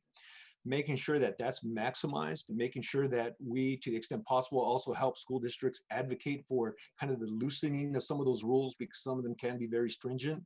And then starting there, and then creating a safety net behind them to address any gaps in service, any gaps in need, rather, as it relates to food. And we're prioritizing high need, low income communities first and foremost, and then working outward. So absolutely, I think you'll find that the strategy that we're using with our school partners would be consistent with your request. Thank you. Thank you, Angel. I couldn't imagine you giving me a different type of response. I'm sure that you were already in line with some of what our families are saying. The next comment I wanted to make is around some of the comments that were made around Great Plates program, and I understand that's very specific and maybe difficult for some restaurants to comply with. And so I know that there was an article that was written and pointed out how little or how low in terms of restaurants that we had enrolled. And I know that, and this is not a critique of our staff administration, but rather an exploration of how do other cities comply with those stringent requirements that they have. But I think they had double digits in terms of the number of restaurants that were participating. And I looked at some of the cities that were kind of similar to us. And of course, there's some that are just huge. And so I wanted to know, I guess maybe this was part of a staff capacity in terms of how many restaurants we could oversee under that program. Yeah, candidly, I found that article unfortunate because I think it was a bit incomplete. Starting with first and foremost, kind of the reference to 30,000 individuals, and it reported all we served was over 1,000. we never said individuals. We said up to 30,000 meals, and that's different than individuals. If you break it down from a meal perspective, we've hit over 10,800 meals, right? So we've gotten pretty close. Secondly, you know, when you take into account the data point or the fact that says there's only 36 of these programs statewide, considering how big our state is and how many cities are within each county and all the states, that gives you an indication of kind of, you know, if this was a highly incentivized program, I think we'd see more participation in it. I think that, you know, is another one. But again, keep in mind, in San Jose, we were looking at we were looking at taking advantage of every opportunity we could in order to meet and respond to the need that we were seeing in the community. And that's exactly, you know, what we did. You know, in terms of some of the references to some of the other cities, again, you know, you got to kind of compare apples to apples, right? We don't have a dignity tax fund to the tune of $23 million behind us to say, okay, well, if in fact there's a federal or state clawback because we didn't meet the eligibility requirements, then that means we're returning some money, right? So yes, maybe short term, we help more restaurants come online and get on board, and that's a good thing. But then in the long run, we end up, if we have to write a check back to the state or to the federal government, then that's poor public administration, right? So, you know, when I step back and look at this, I think we're administering this program consistent with good public administration, while at the same time being responsive to the applicants the participants that we're targeting, and hence we found 1,082 in partnership with SourceWise, who is leading the intake on that. We redirected another 280 some odd to other alternative resources, which I think is another good thing. So in retrospect, I think that would have painted the more objective picture of the reality. And lastly, it's one of, as I've mentioned before, 7 different food streams. You know, when you take a look at the food network that we've developed here, and again, not just the city, this is in partnership with our nonprofit partners, churches, et cetera, so many partners. We have over 360 food distribution sites just in our county alone, the majority of them in San Jose, the majority of them focused in zip codes 95116, 95127. You know, it's people would be hard pressed to kind of really, you know, now, is it perfect? Absolutely not. Is it effective and responsive? I would say yes. And we're still trying to get better, because even with that, we still know that there's an emerging need. So again, that's kind of I think the bigger picture that I'd like to just put forward. Thank you, Angel. I'm not trying to beat a dead horse here, but I think what you're hearing from us is that concern for local restaurants and to keep them alive in any way that we can explore. I know that you all can get very creative, and the need is out there.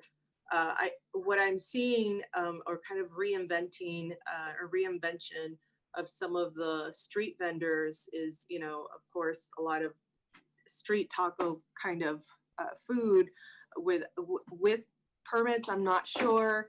And that causes some concern for me.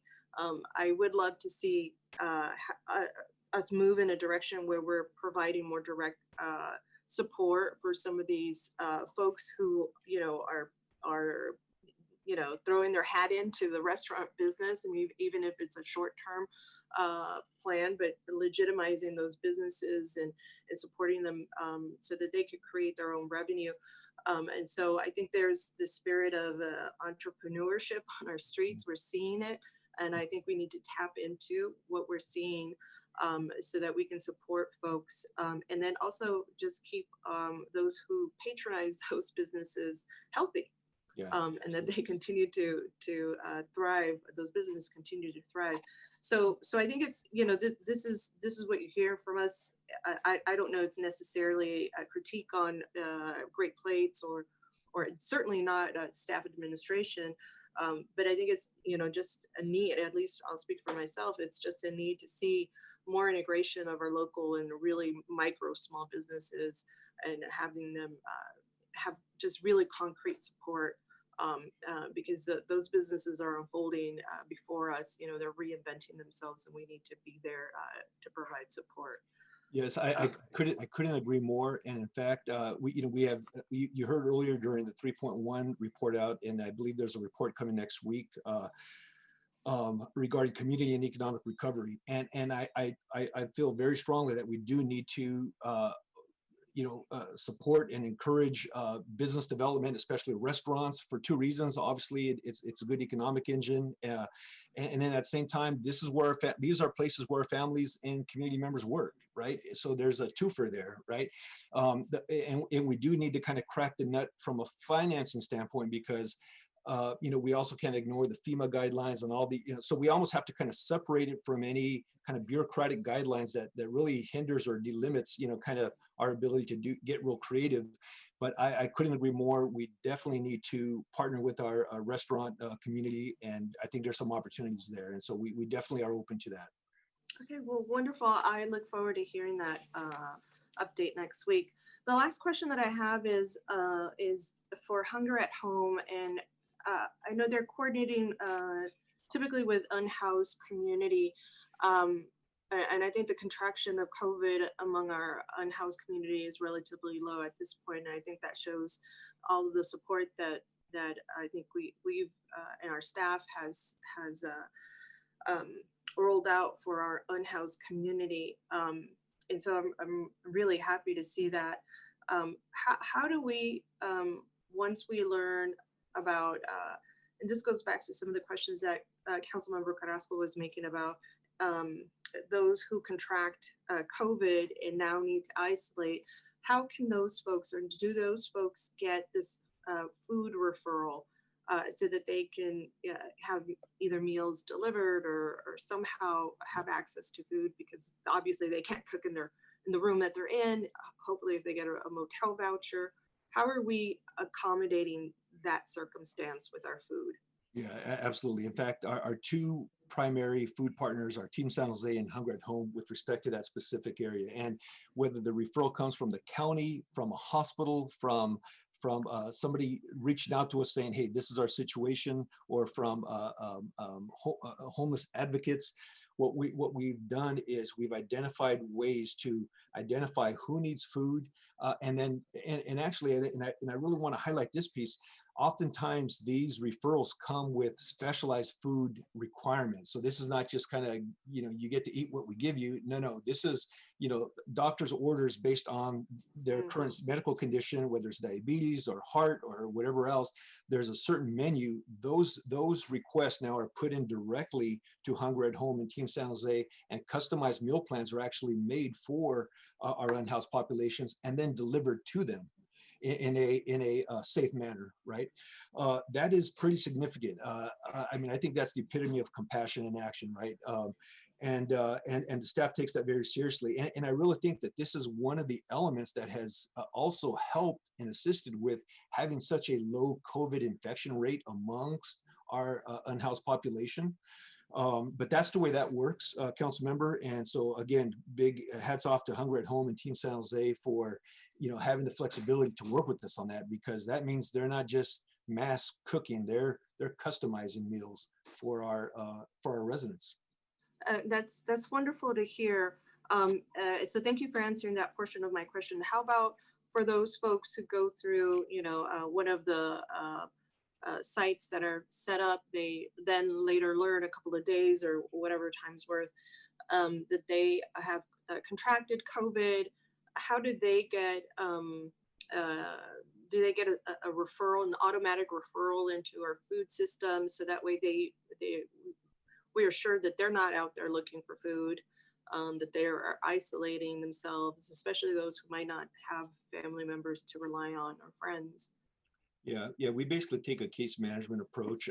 If we identify that somebody has tested positive for COVID, and if they were previously accessing food through one of the other food streams, we now will just switch them over to the special customized delivery food service.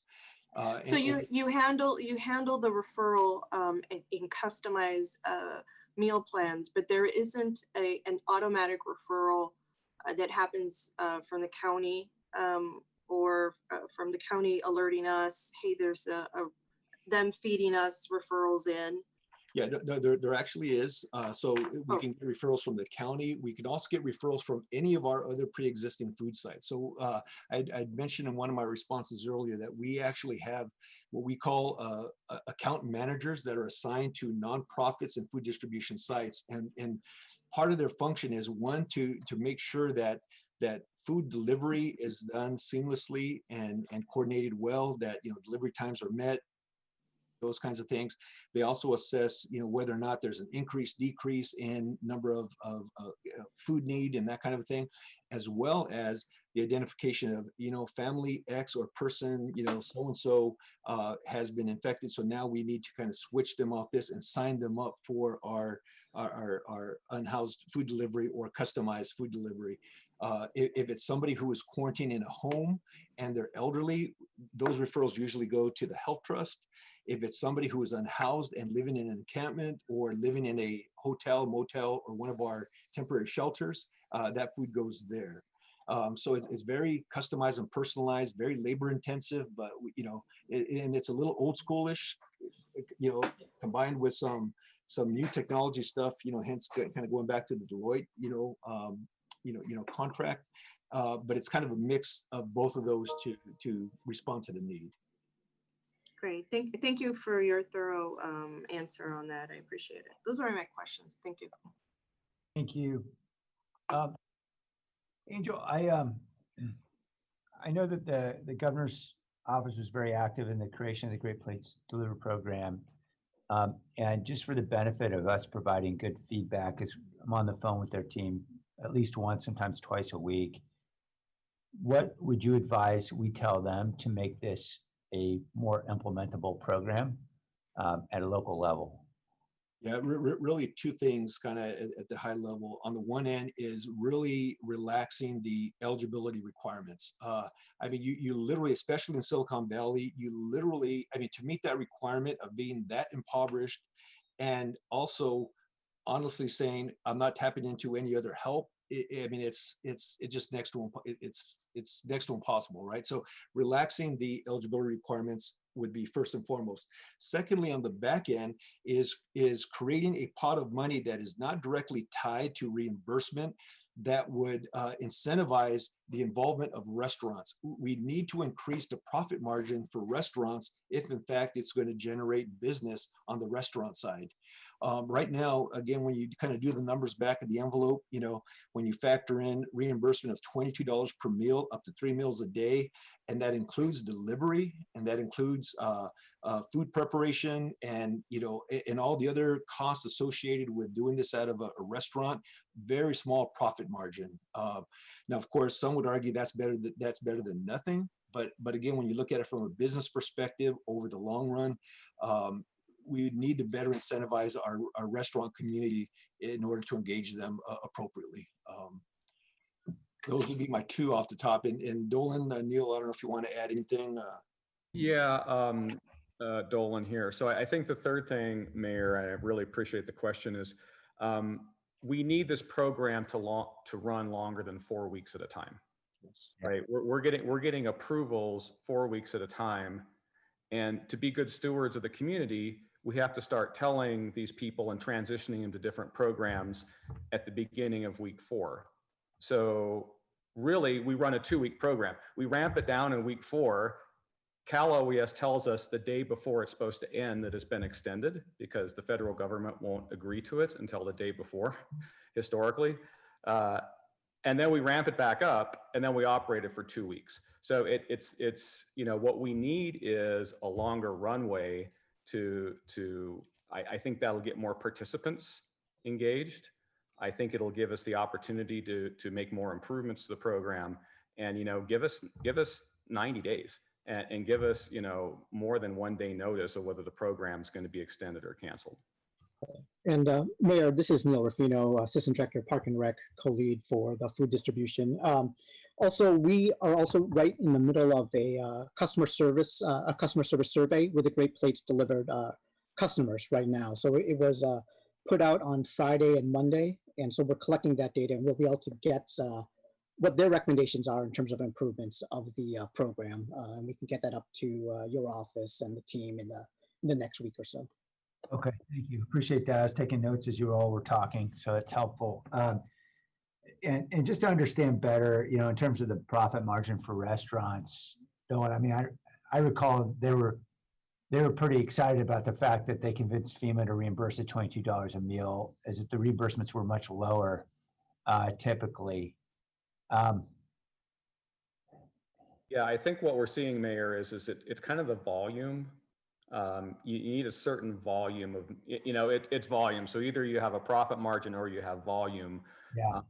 And I think one of the things we're going to be doing is looking at some of these other programs. The numbers are a bit misleading because some of the counties are counting food trucks as a restaurant.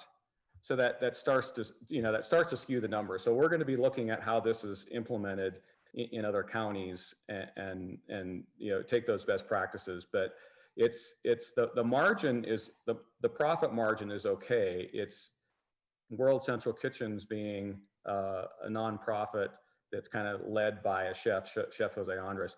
They have knowledge in the restaurant industry, and they were our guide in how much volume each restaurant could take on, so it actually became profitable, so they could sustain employees being there, 5 days a week.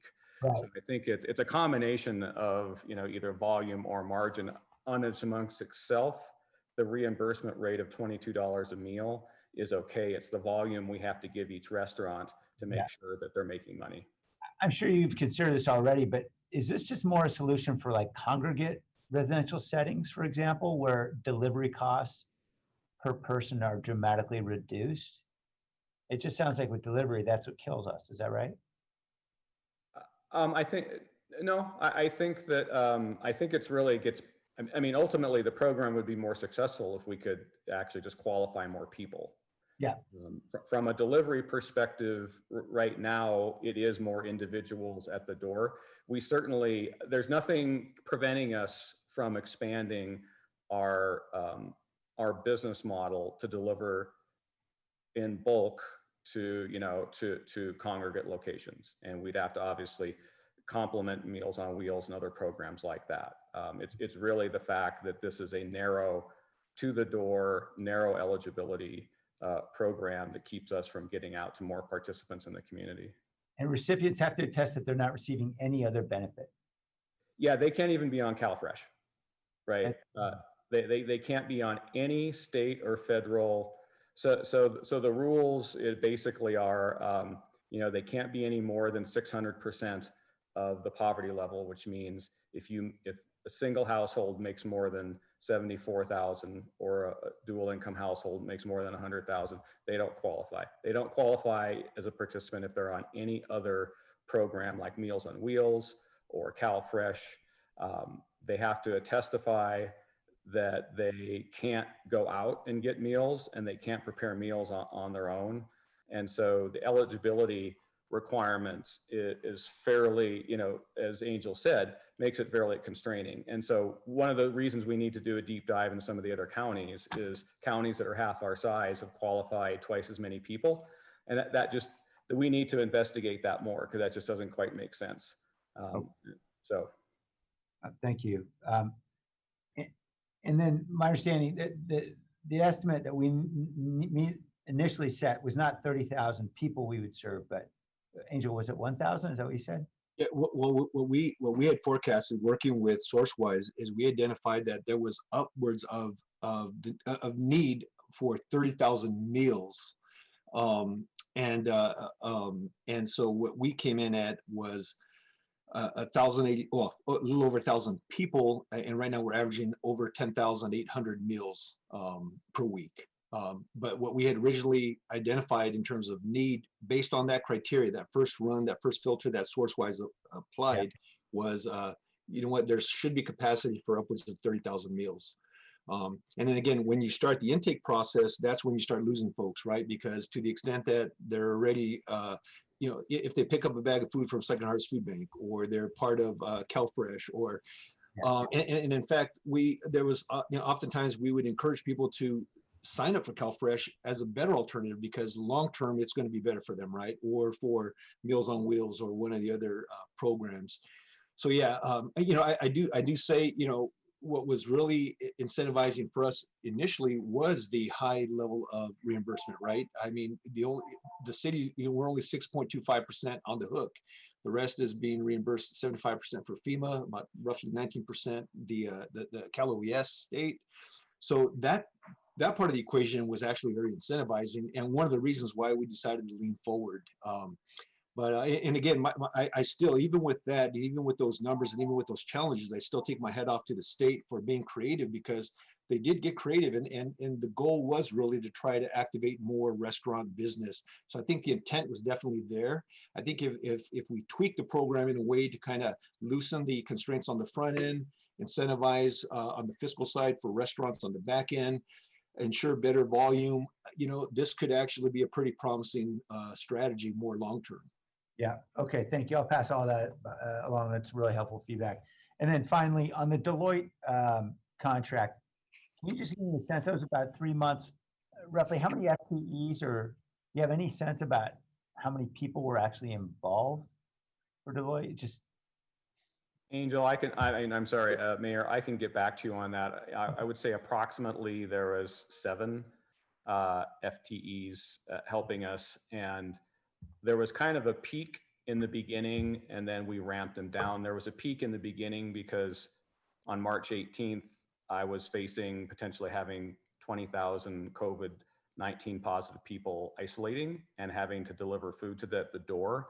So we started working on actually what Councilmember Dieppe talked about, is how do we scale, this concept of connecting restaurants and delivery operators to COVID-19 isolated. So we did quite a bit of work getting to a prototype of where if we actually had to deliver 60,000 meals a day, coordinating between restaurants and our other food network partners and the delivery operators, we would have the actual technology to scale that. So we had a higher number of people on the front end, and when fortunately we somewhat flattened the curve in the beginning, and we didn't have as much demand on delivery to the door, then we scaled the team back down.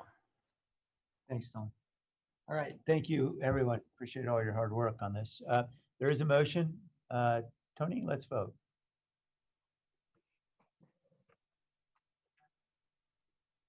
Jimenez, Yes. Perales, Aye. Yep, Aye. Roscoe, Aye. Davis, Aye. Esparza, Yes. Arenas, Aye. Foley, Aye. Yamas, Aye. Jones, Aye. Ricardo. Aye. Thank you. All right, thank you, everyone. We're on to item 3.4, which is a potential ballot measure for November election on cardroom revenue. I want to remind everybody it's now almost 5 o'clock. So we'll take a break at 5:30. Given the importance of all the items that we have to get through, we'll have a quick dinner, return by 6, and hopefully be able to wrap things up before things get too late. Welcome, Lee. Thank you, Mayor. Lee Wilcox, Chief of Staff for the City Manager, and I will be presenting for the negotiation team consisting of Jennifer McGuire, our Assistant City Manager, Rick Doyle, Dave Knopf, Nora Freeman, and Anna Zabo from the City Manager's Office. So the administration is in front of you today, recommending the council adopt a resolution placing a ballot measure in front of the voters of San Jose for November 3rd related to the city's 2 card rooms. This ballot initiative is aimed at increasing city revenues as well as increasing the competitiveness of our 2 card rooms in San Jose from some of their regional partners that they face competition on. As a part of the recommendations in front of you today, you will be directing the city clerk, directing the city attorney to prepare an impartial analysis, and directing the city clerk along with the city manager's office, to take all necessary actions for the placement of this on the ballot. In addition, and I'll come back to this at the end, you will be authorizing a city council the city council or any other member of the council to submit a ballot argument in favor of the measure. As way of background, in 1991 and 92, the council approved the first ever ordinance related to the card rooms, and this was the card room tax. In 1993, council approved a flat rate of 13% of gross revenues for both card rooms. And then nearly or a little over a decade ago, in June 2010, voters approved Measure K, which adjusted the gross revenue tax to 15% and also increased tables from 40 to 49. It's important to note, as we've talked about in other reports related to the card room, that the state has a lot of authority over gaming regulations and the expansion of gaming. However, related to our own ordinance and specifically the card room tax, the state actually has no authority over the actual tax itself. However, they do have some authority over our Title 16, which was enacted in 1999, and this really establishes the city's gaming control regulatory program and sets the local requirements associated with the card rooms and any expansion of gaming within the city. It states that the city council shall not take any action to expand gaming without voter approval, hence the need for a ballot measure related to the tables. And this includes any such expansion of tables. Title 16 changes can be adopted directly by the city council, but again, the state of California will have ultimate say over tables, and any Title 16 changes they are allowed to review and comment on.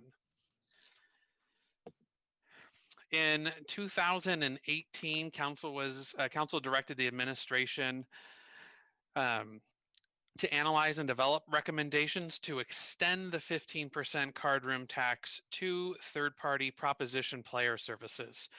We would often refer to this as the third-party businesses, which I'll explain in a second.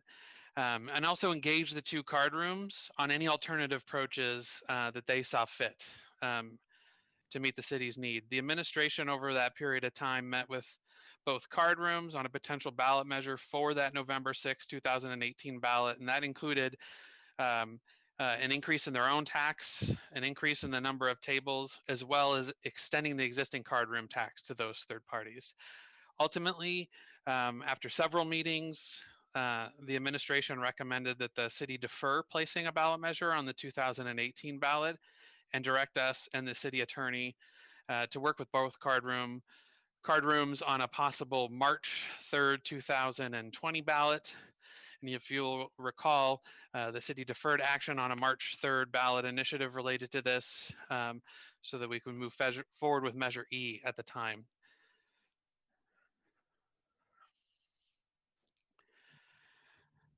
So as part of our analysis that's in front of you today, I do want to caveat that because of the pandemic, the 1920 card room figures,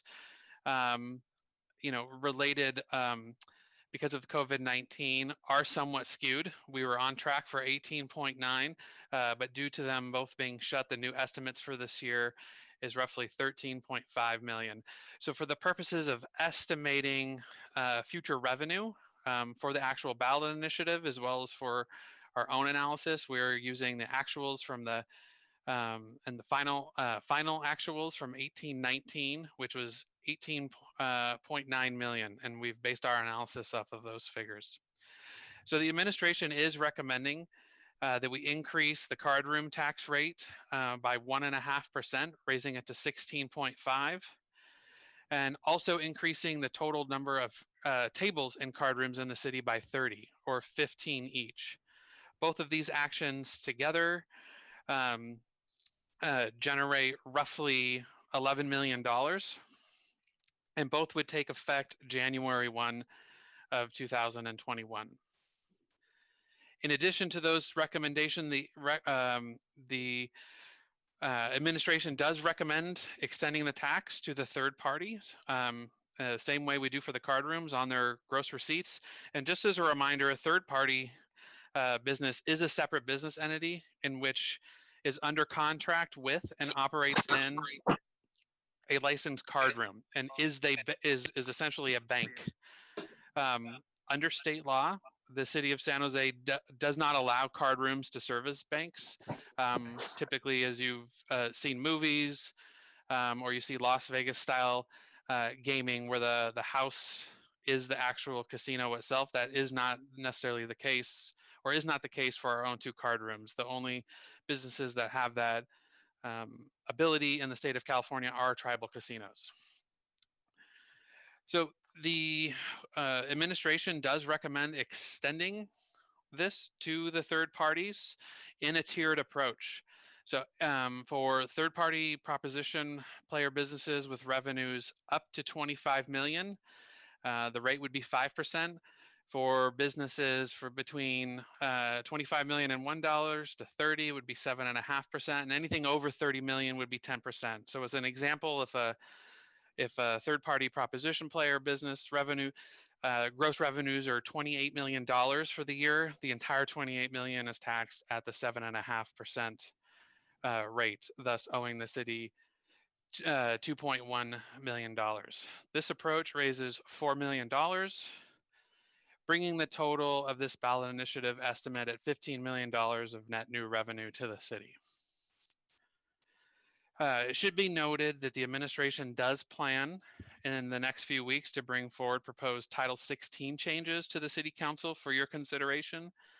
These proposed amendments would clarify and loosen the prohibitions of stimulation of play related to some of our jackpot restrictions, reward programs, and general marketing that the card rooms wish to be able to do to compete with some of their regional competitors. In addition to this 15 million, we anticipate once those practices are put into place for the card rooms and over a period of ramping up, that the net additional revenue to the city could be 25 million.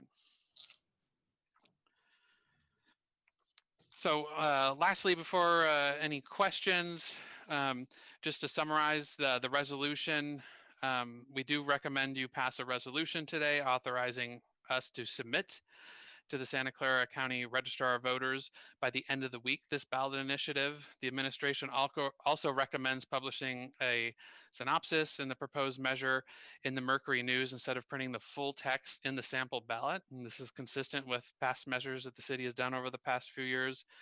Also authorizing a council designee to submit a ballot argument in support of the measure, and the city manager's office would work with such council members that wish to partake in that, as well as authorizing rebuttal arguments and directing the city attorney to prepare an impartial analysis and the clerk to move forward with submitting all of that to the Registrar of Voters. And lastly, I just wanted to say before we hand it over to the council for questions, these ballot measures are always a big team effort. The negotiations team would like to thank Selena Ubando in the budget office, in the attorney's office, Danielle Keneally, Karen Marabito, Mark Vanny, in the finance department, Rick Bruno and Julia Cooper, Kirill Yervanov in the police department, and Benna Chang and Alex Felton in the IGR office. With that, Mayor, we're available for any questions you have. Great, thank you, Lee. We'll first go to the public. I don't see any hands, so we'll come back to council. Councilmember Davis. Thank you. Lee, if I remember correctly, part of the regulations about card rooms is there's something in the Title 16, I think it is, about them having to fund gambling addiction services. Can you talk a little bit about that? I didn't see that in your presentation. And I know it's not going to be in the measure, but I think it's helpful to have that information. Sure, and I believe if I don't know if Nora is still on, she's kind of the expert in that. It is not part of Title 16, and it's obviously not part of the ballot initiative. It's part of a settlement agreement, I believe, with both Casino Matrix and now Bay 101. Both card rooms would pay $250,000 a year to a nonprofit to help with gambling addiction, And my understanding is there's a 3% annual increase on that 250,000 annually. Okay, so that's a separate legal agreement. It's not in our Title 16. It's not in That our is part of legislation. a settlement agreement. Yes, it's not part of the Okay. Title 16 changes. Okay, and that exists now, am I correct? It exists for Casino Matrix. It is being updated with Bay 101 as part of a new settlement agreement. Bay 101 currently pays a little bit more or a little bit less than that. I believe 125,000 annually, so they would be doubling theirs to meet Casino Matrix. So 500,000 annually between both card rooms with a increase of 3%. And that's 3% increase annually? Yes. Okay, thank you. Thank you. I would just ask for the maker of the motion, as we're considering the various elements of this, we do have potentially 3 ballot measures to place on the ballot.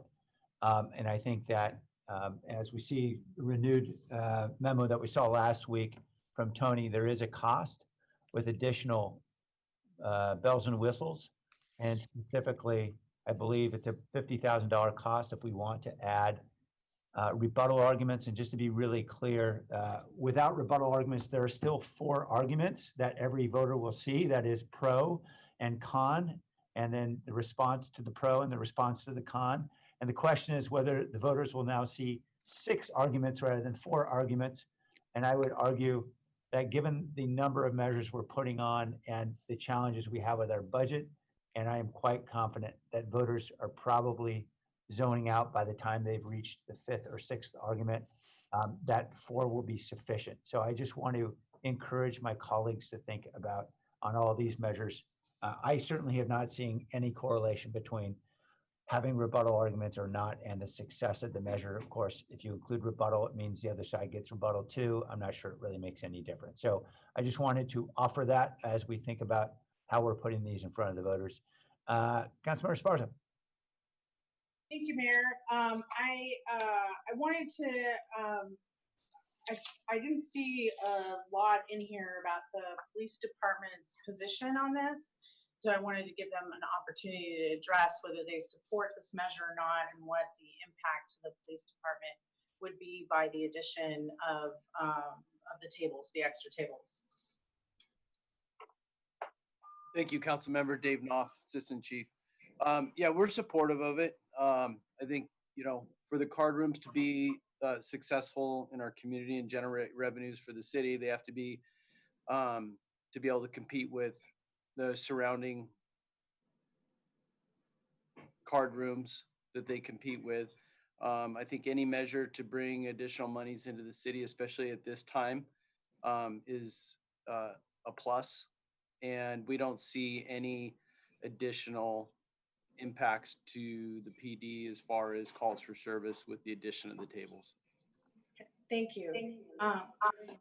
And I wanted to also address the rebuttals because I did look on page, oh, it's not numbered. All right, 1, 2, 3 of the memo where it mentioned that the council did not allow rebuttal arguments for Measure E in November 2012 or for that card room measure. And then also for Measure G, which is an employee retirement board structure. And we did allow rebuttal arguments for all measures in the November 2018 election. And I just, I think we need to just have some more discussion as a group about that, which I'm hoping we can do in the next item, about sort of the consistency and why we do it and when we don't. And also, didn't this lose in 2012 as well? Did the card room gaming Measure E, didn't that lose in 2012? It did. Yeah. Yes, it did lose in 2012. And why do we think that happened? I've not done that analysis. I know Nora is a little bit more up to speed than I am. I think she's trying to get into the Zoom.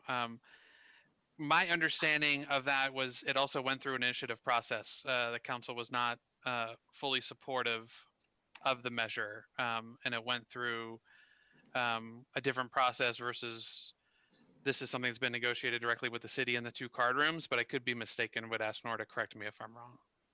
Okay. I think that was put on by the council. I could be wrong about this, Lee, but I thought there was a vote. This is Tony. I was in the city clerk's office back then, and it is an initiative ordinance. Was. Okay. Yeah, that's what I thought. Okay. Thank you. So, I'm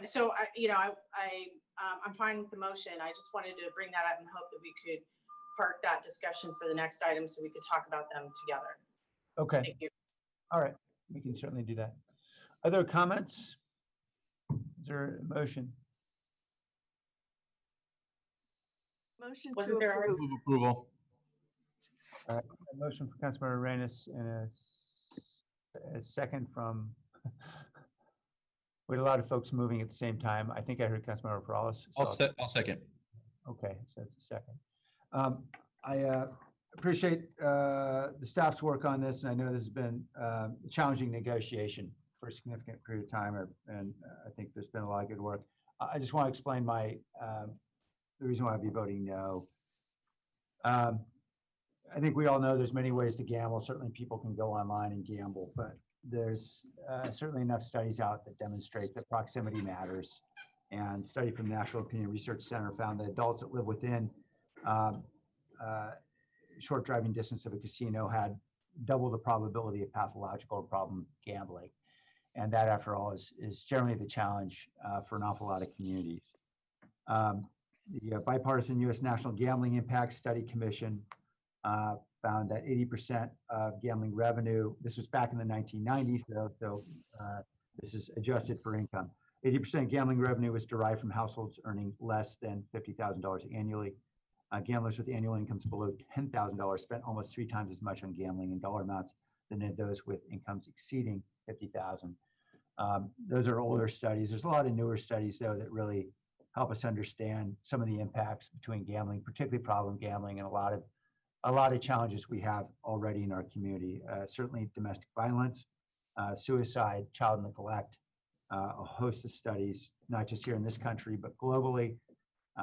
Stevens and Bailey found increases, very significant increases, correlations between gambling behavior and child neglect, as they looked at a host of child maladies. Families of problem gamblers are more likely to experience forms of domestic violence, and there are several studies reporting high correlations between domestic abuse and the harms associated with gambling.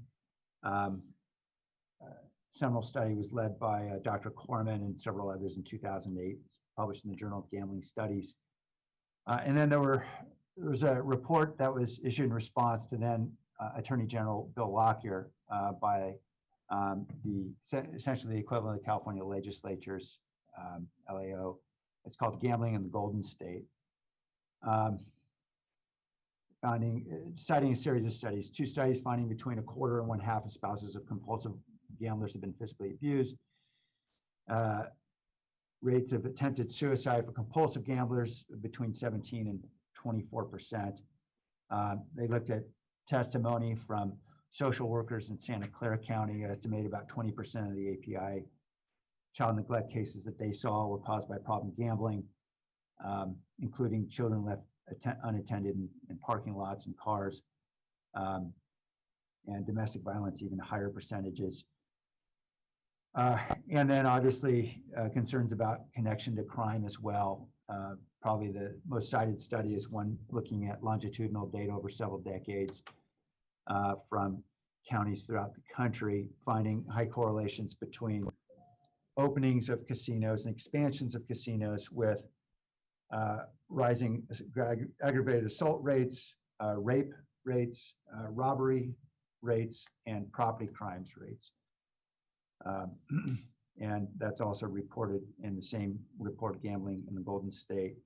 I appreciate many elements of this. I'd support all the increases on taxes, particularly on third-party players. I think those are appropriate. I have continued to be opposed to the expansion of gambling activity.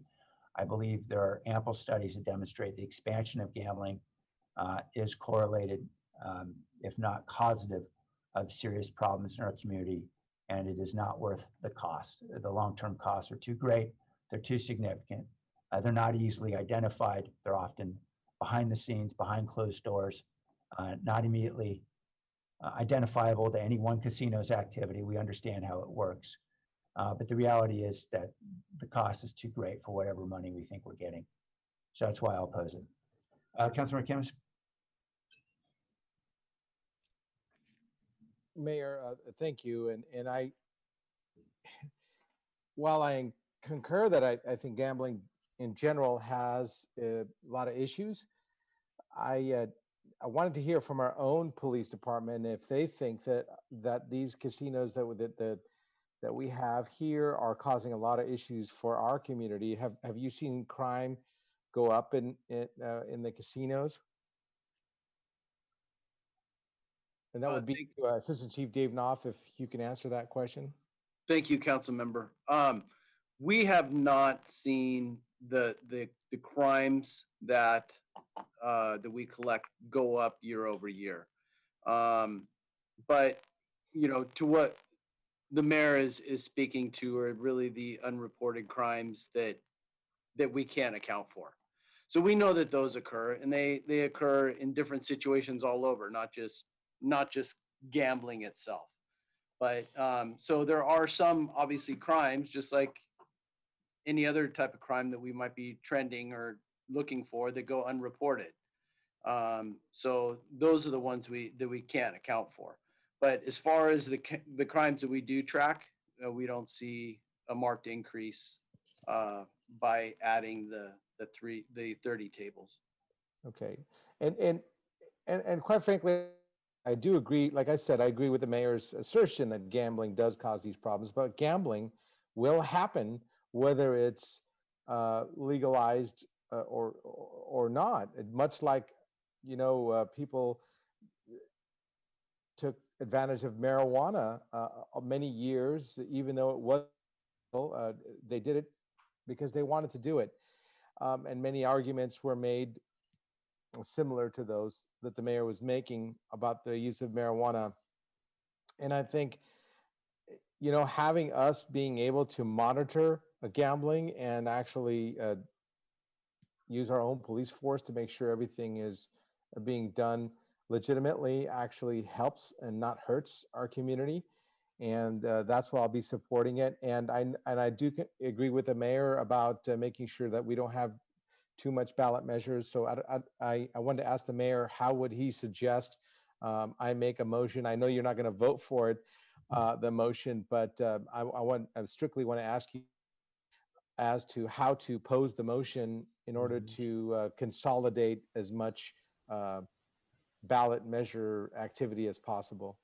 Well, I know there'll be a lot of discussion, I'm sure, on the next item about whether or not to consolidate particular provisions within others. I know it's hard to conceive how this would be consolidated with some of the others, given the different nature of the topic. I was just suggesting, to save us some money across the board, let's just go without rebuttal arguments.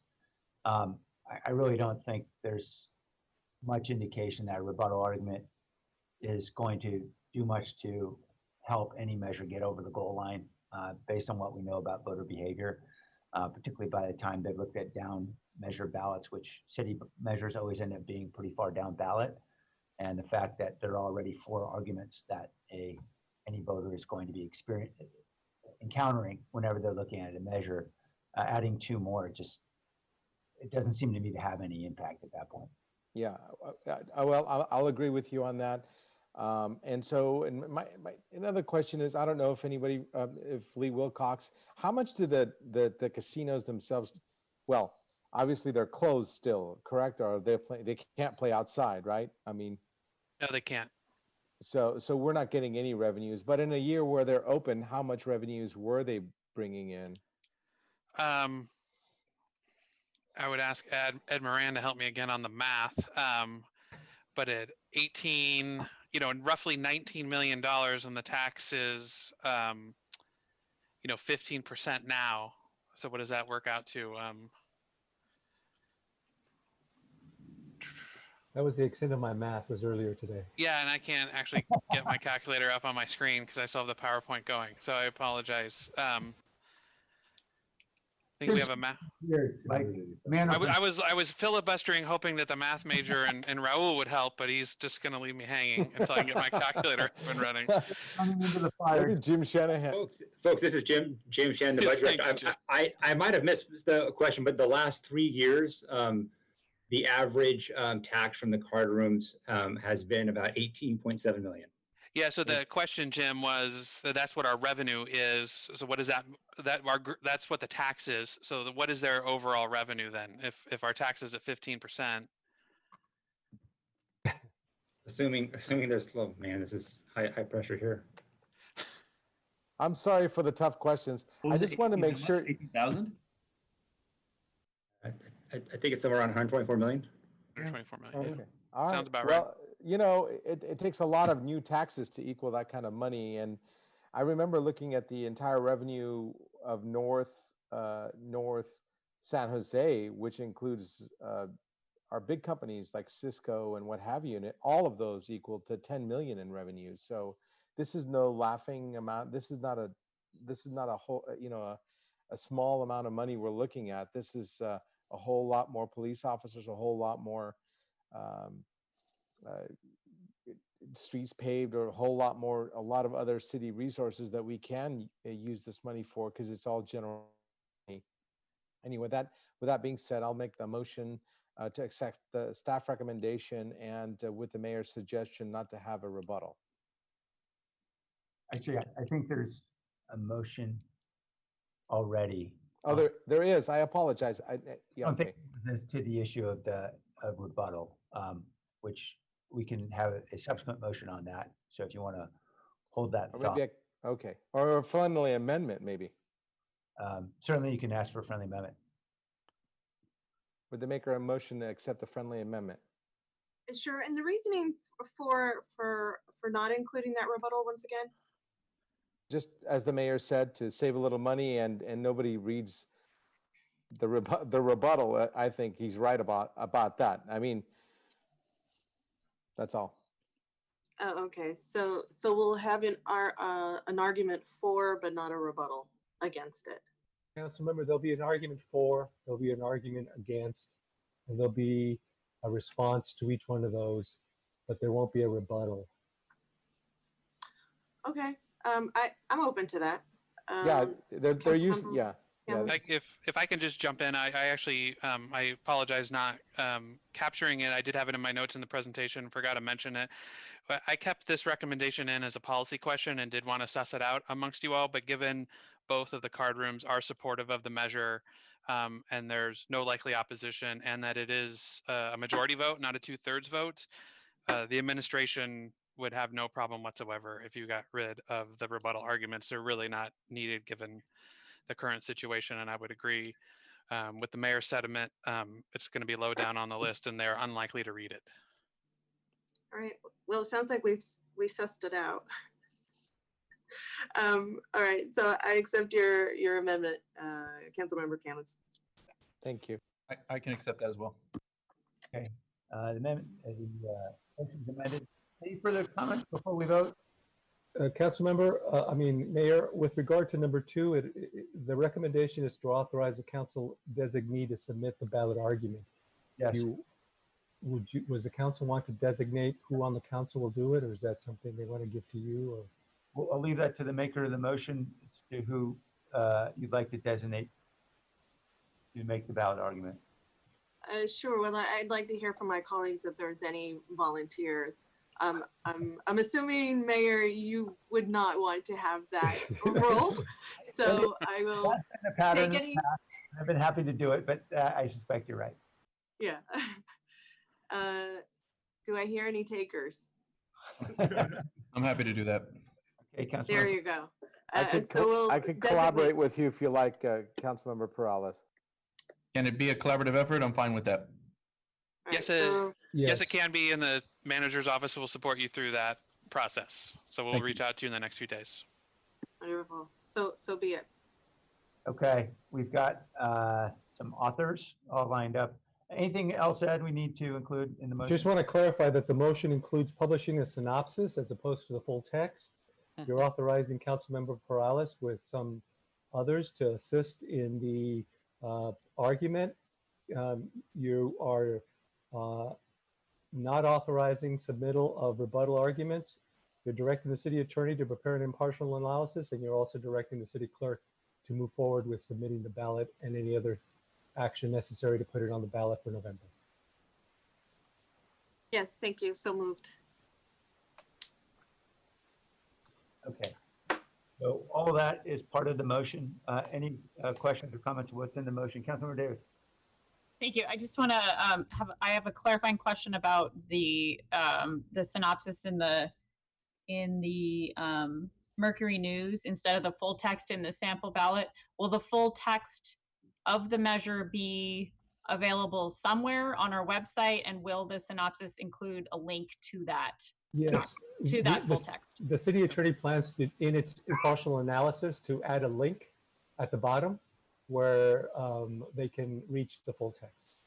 Okay, great. Thank you. This is the city clerk. We always publish the full text on our website as well.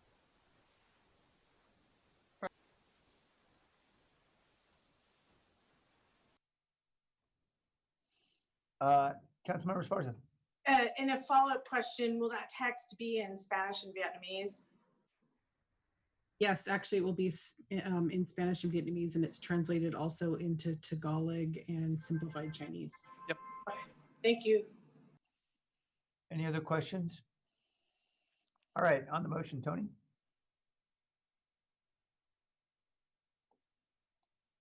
Jimenez, Yes.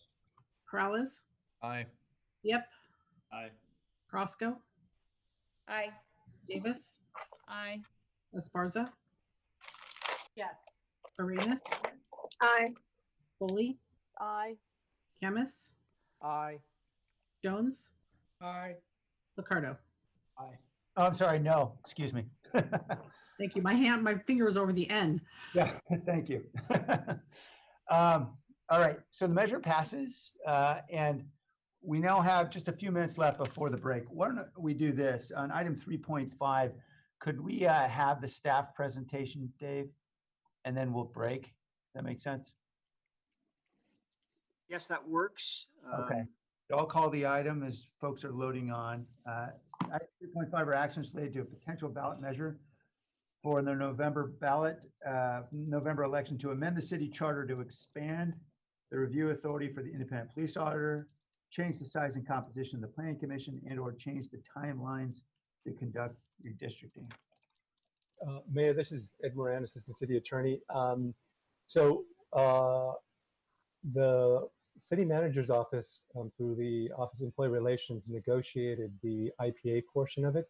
Yeah. So I can let them have the floor if they'd like, and then Mark Vanny and I would be available to discuss the Planning Commission and the census, and then also your options in combining all three or making them just simply two ballot measures. So I'll leave it to the city manager. I realize this may be quite extensive presentation. Is that right? It doesn't have to be if unless you want us to ask questions. I don't know if the city manager has a presentation. Yeah, actually, we don't have a presentation. Jennifer is available for any questions, but we didn't have a planned presentation for the IPA portion, and I don't think Siobhan did either. Understood. Okay, I know there's been a lot of discussion, certainly post session. So why don't we go then straight to you and Mark? Ed? Okay, so I'm just going to introduce it, and Mark will give you a little more detail. And we don't have that many slides. It's just a question of whether you have questions. So as the council is aware, we've had a couple of meetings on the IPA, on the Planning Commission, and on the census. And what you have before you today is the direction that was given to us to come back with a combined ballot measure that included all three in one to try to save some money. But then we also gave you the option of taking them both separately, the IPA separately, and then putting the Planning Commission and the census ballot measure in a separate one. If you take it that way, you would have three ballot measures. If you combine this matter, you would only have two. you would have the card room one, and you would have this one that had the combined. And Mark was able to provide you with the different questions, if they're separated and if they're combined. And so I'm going to turn it over to Mark and have him go through it. And it's only a couple of slides. All right, everyone, I'm going to be sharing my screen with all of you if you'll just bear with me. Okay, I think.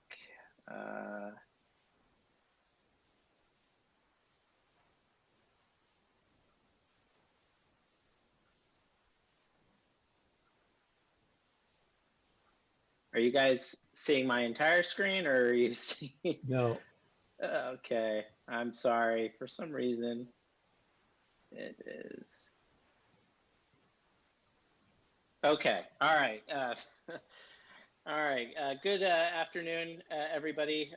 Again, my name is Mark Vani. As Ed said, I'm here to present on the three components of the measures that are a part of this item. So as Ed mentioned, the independent police auditor, the review authority expansion, changes to the size and composition of the planning commission, as well as an amendment to the charter to allow the council to adjust the timeline to complete redistricting to account for delays in the 2020 census. And so the key link between all three of these items is that they are all in the charter, and would, whether it's combined or separate, would be amending the charter. So with respect to the Planning Commission, we discussed this at the last meeting a week ago. As directed by the council on June 2nd, the city attorney's office has brought forward a proposed measure to change the size and composition of the Planning Commission. It would increase it from 7 to 11 members appointed by council district, and the council would be the one doing the appointing of the commission, and there would be one at-large member. The 8th and 9th member would be appointed for a term ending June 30th, 2022, and the 10th and 11th member would be appointed for a term ending June 30th, 2024.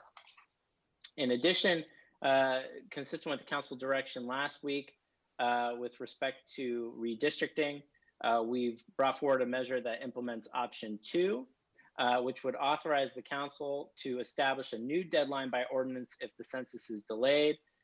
This would permit the flexibility, the council would permit the council flexibility to adopt an ordinance in the event that the census results are late. And there have been developments just within the last day on that issue. And there's still a lot of uncertainty.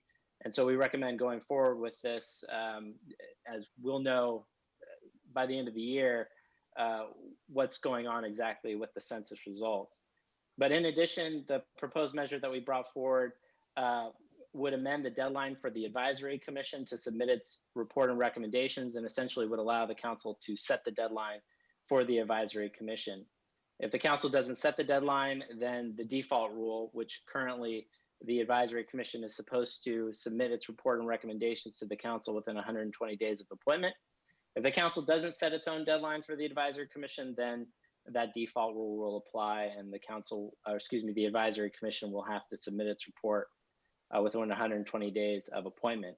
So this amendment, or proposed amendment, would also allow for flexibility in the event that the 2020 census results are delivered late, but it also is in line with the recommendations of both the 2001 and 2011 advisory commissions. They recommended to the councils at that time a charter amendment to change the deadlines because they felt that the time period that they were given under the charter was too short. And so following council's direction from last week, we prepared 3 ballot questions, 2 contemplate the IPA measure going separately as its own measure, and then 1 with the planning commission and redistricting component as its own independent measure, and then 1 combined. And so the 3 that we put forward are within the 75 word limit that is mandated under the elections code. And so each slide has the question, and it's also on the agenda as well. And so if the council would like to review it closer, we can, please let me know and we can do that. But this is the question related to planning and redistricting, if it went on its own. and then combined, and it combines the two. And because of word limitations, we had to be more concise. And then and finally, directions and options, just like with the card room measure, we need direction, however, as to whether to consolidate the two measures as one or do them as separate. Also options of publishing a synopsis in the Mercury News or the full text of the measure in the voter guide. Authorization of member or members of the council to draft the ballot argument, and then whether or not to allow for rebuttal arguments. And so we need direction, and the council needs to decide on those various points. And with that, I'll conclude and open the floor to any questions that you all may have. Great, thank you, Mark. Let's take a break now at this time, and we'll resume.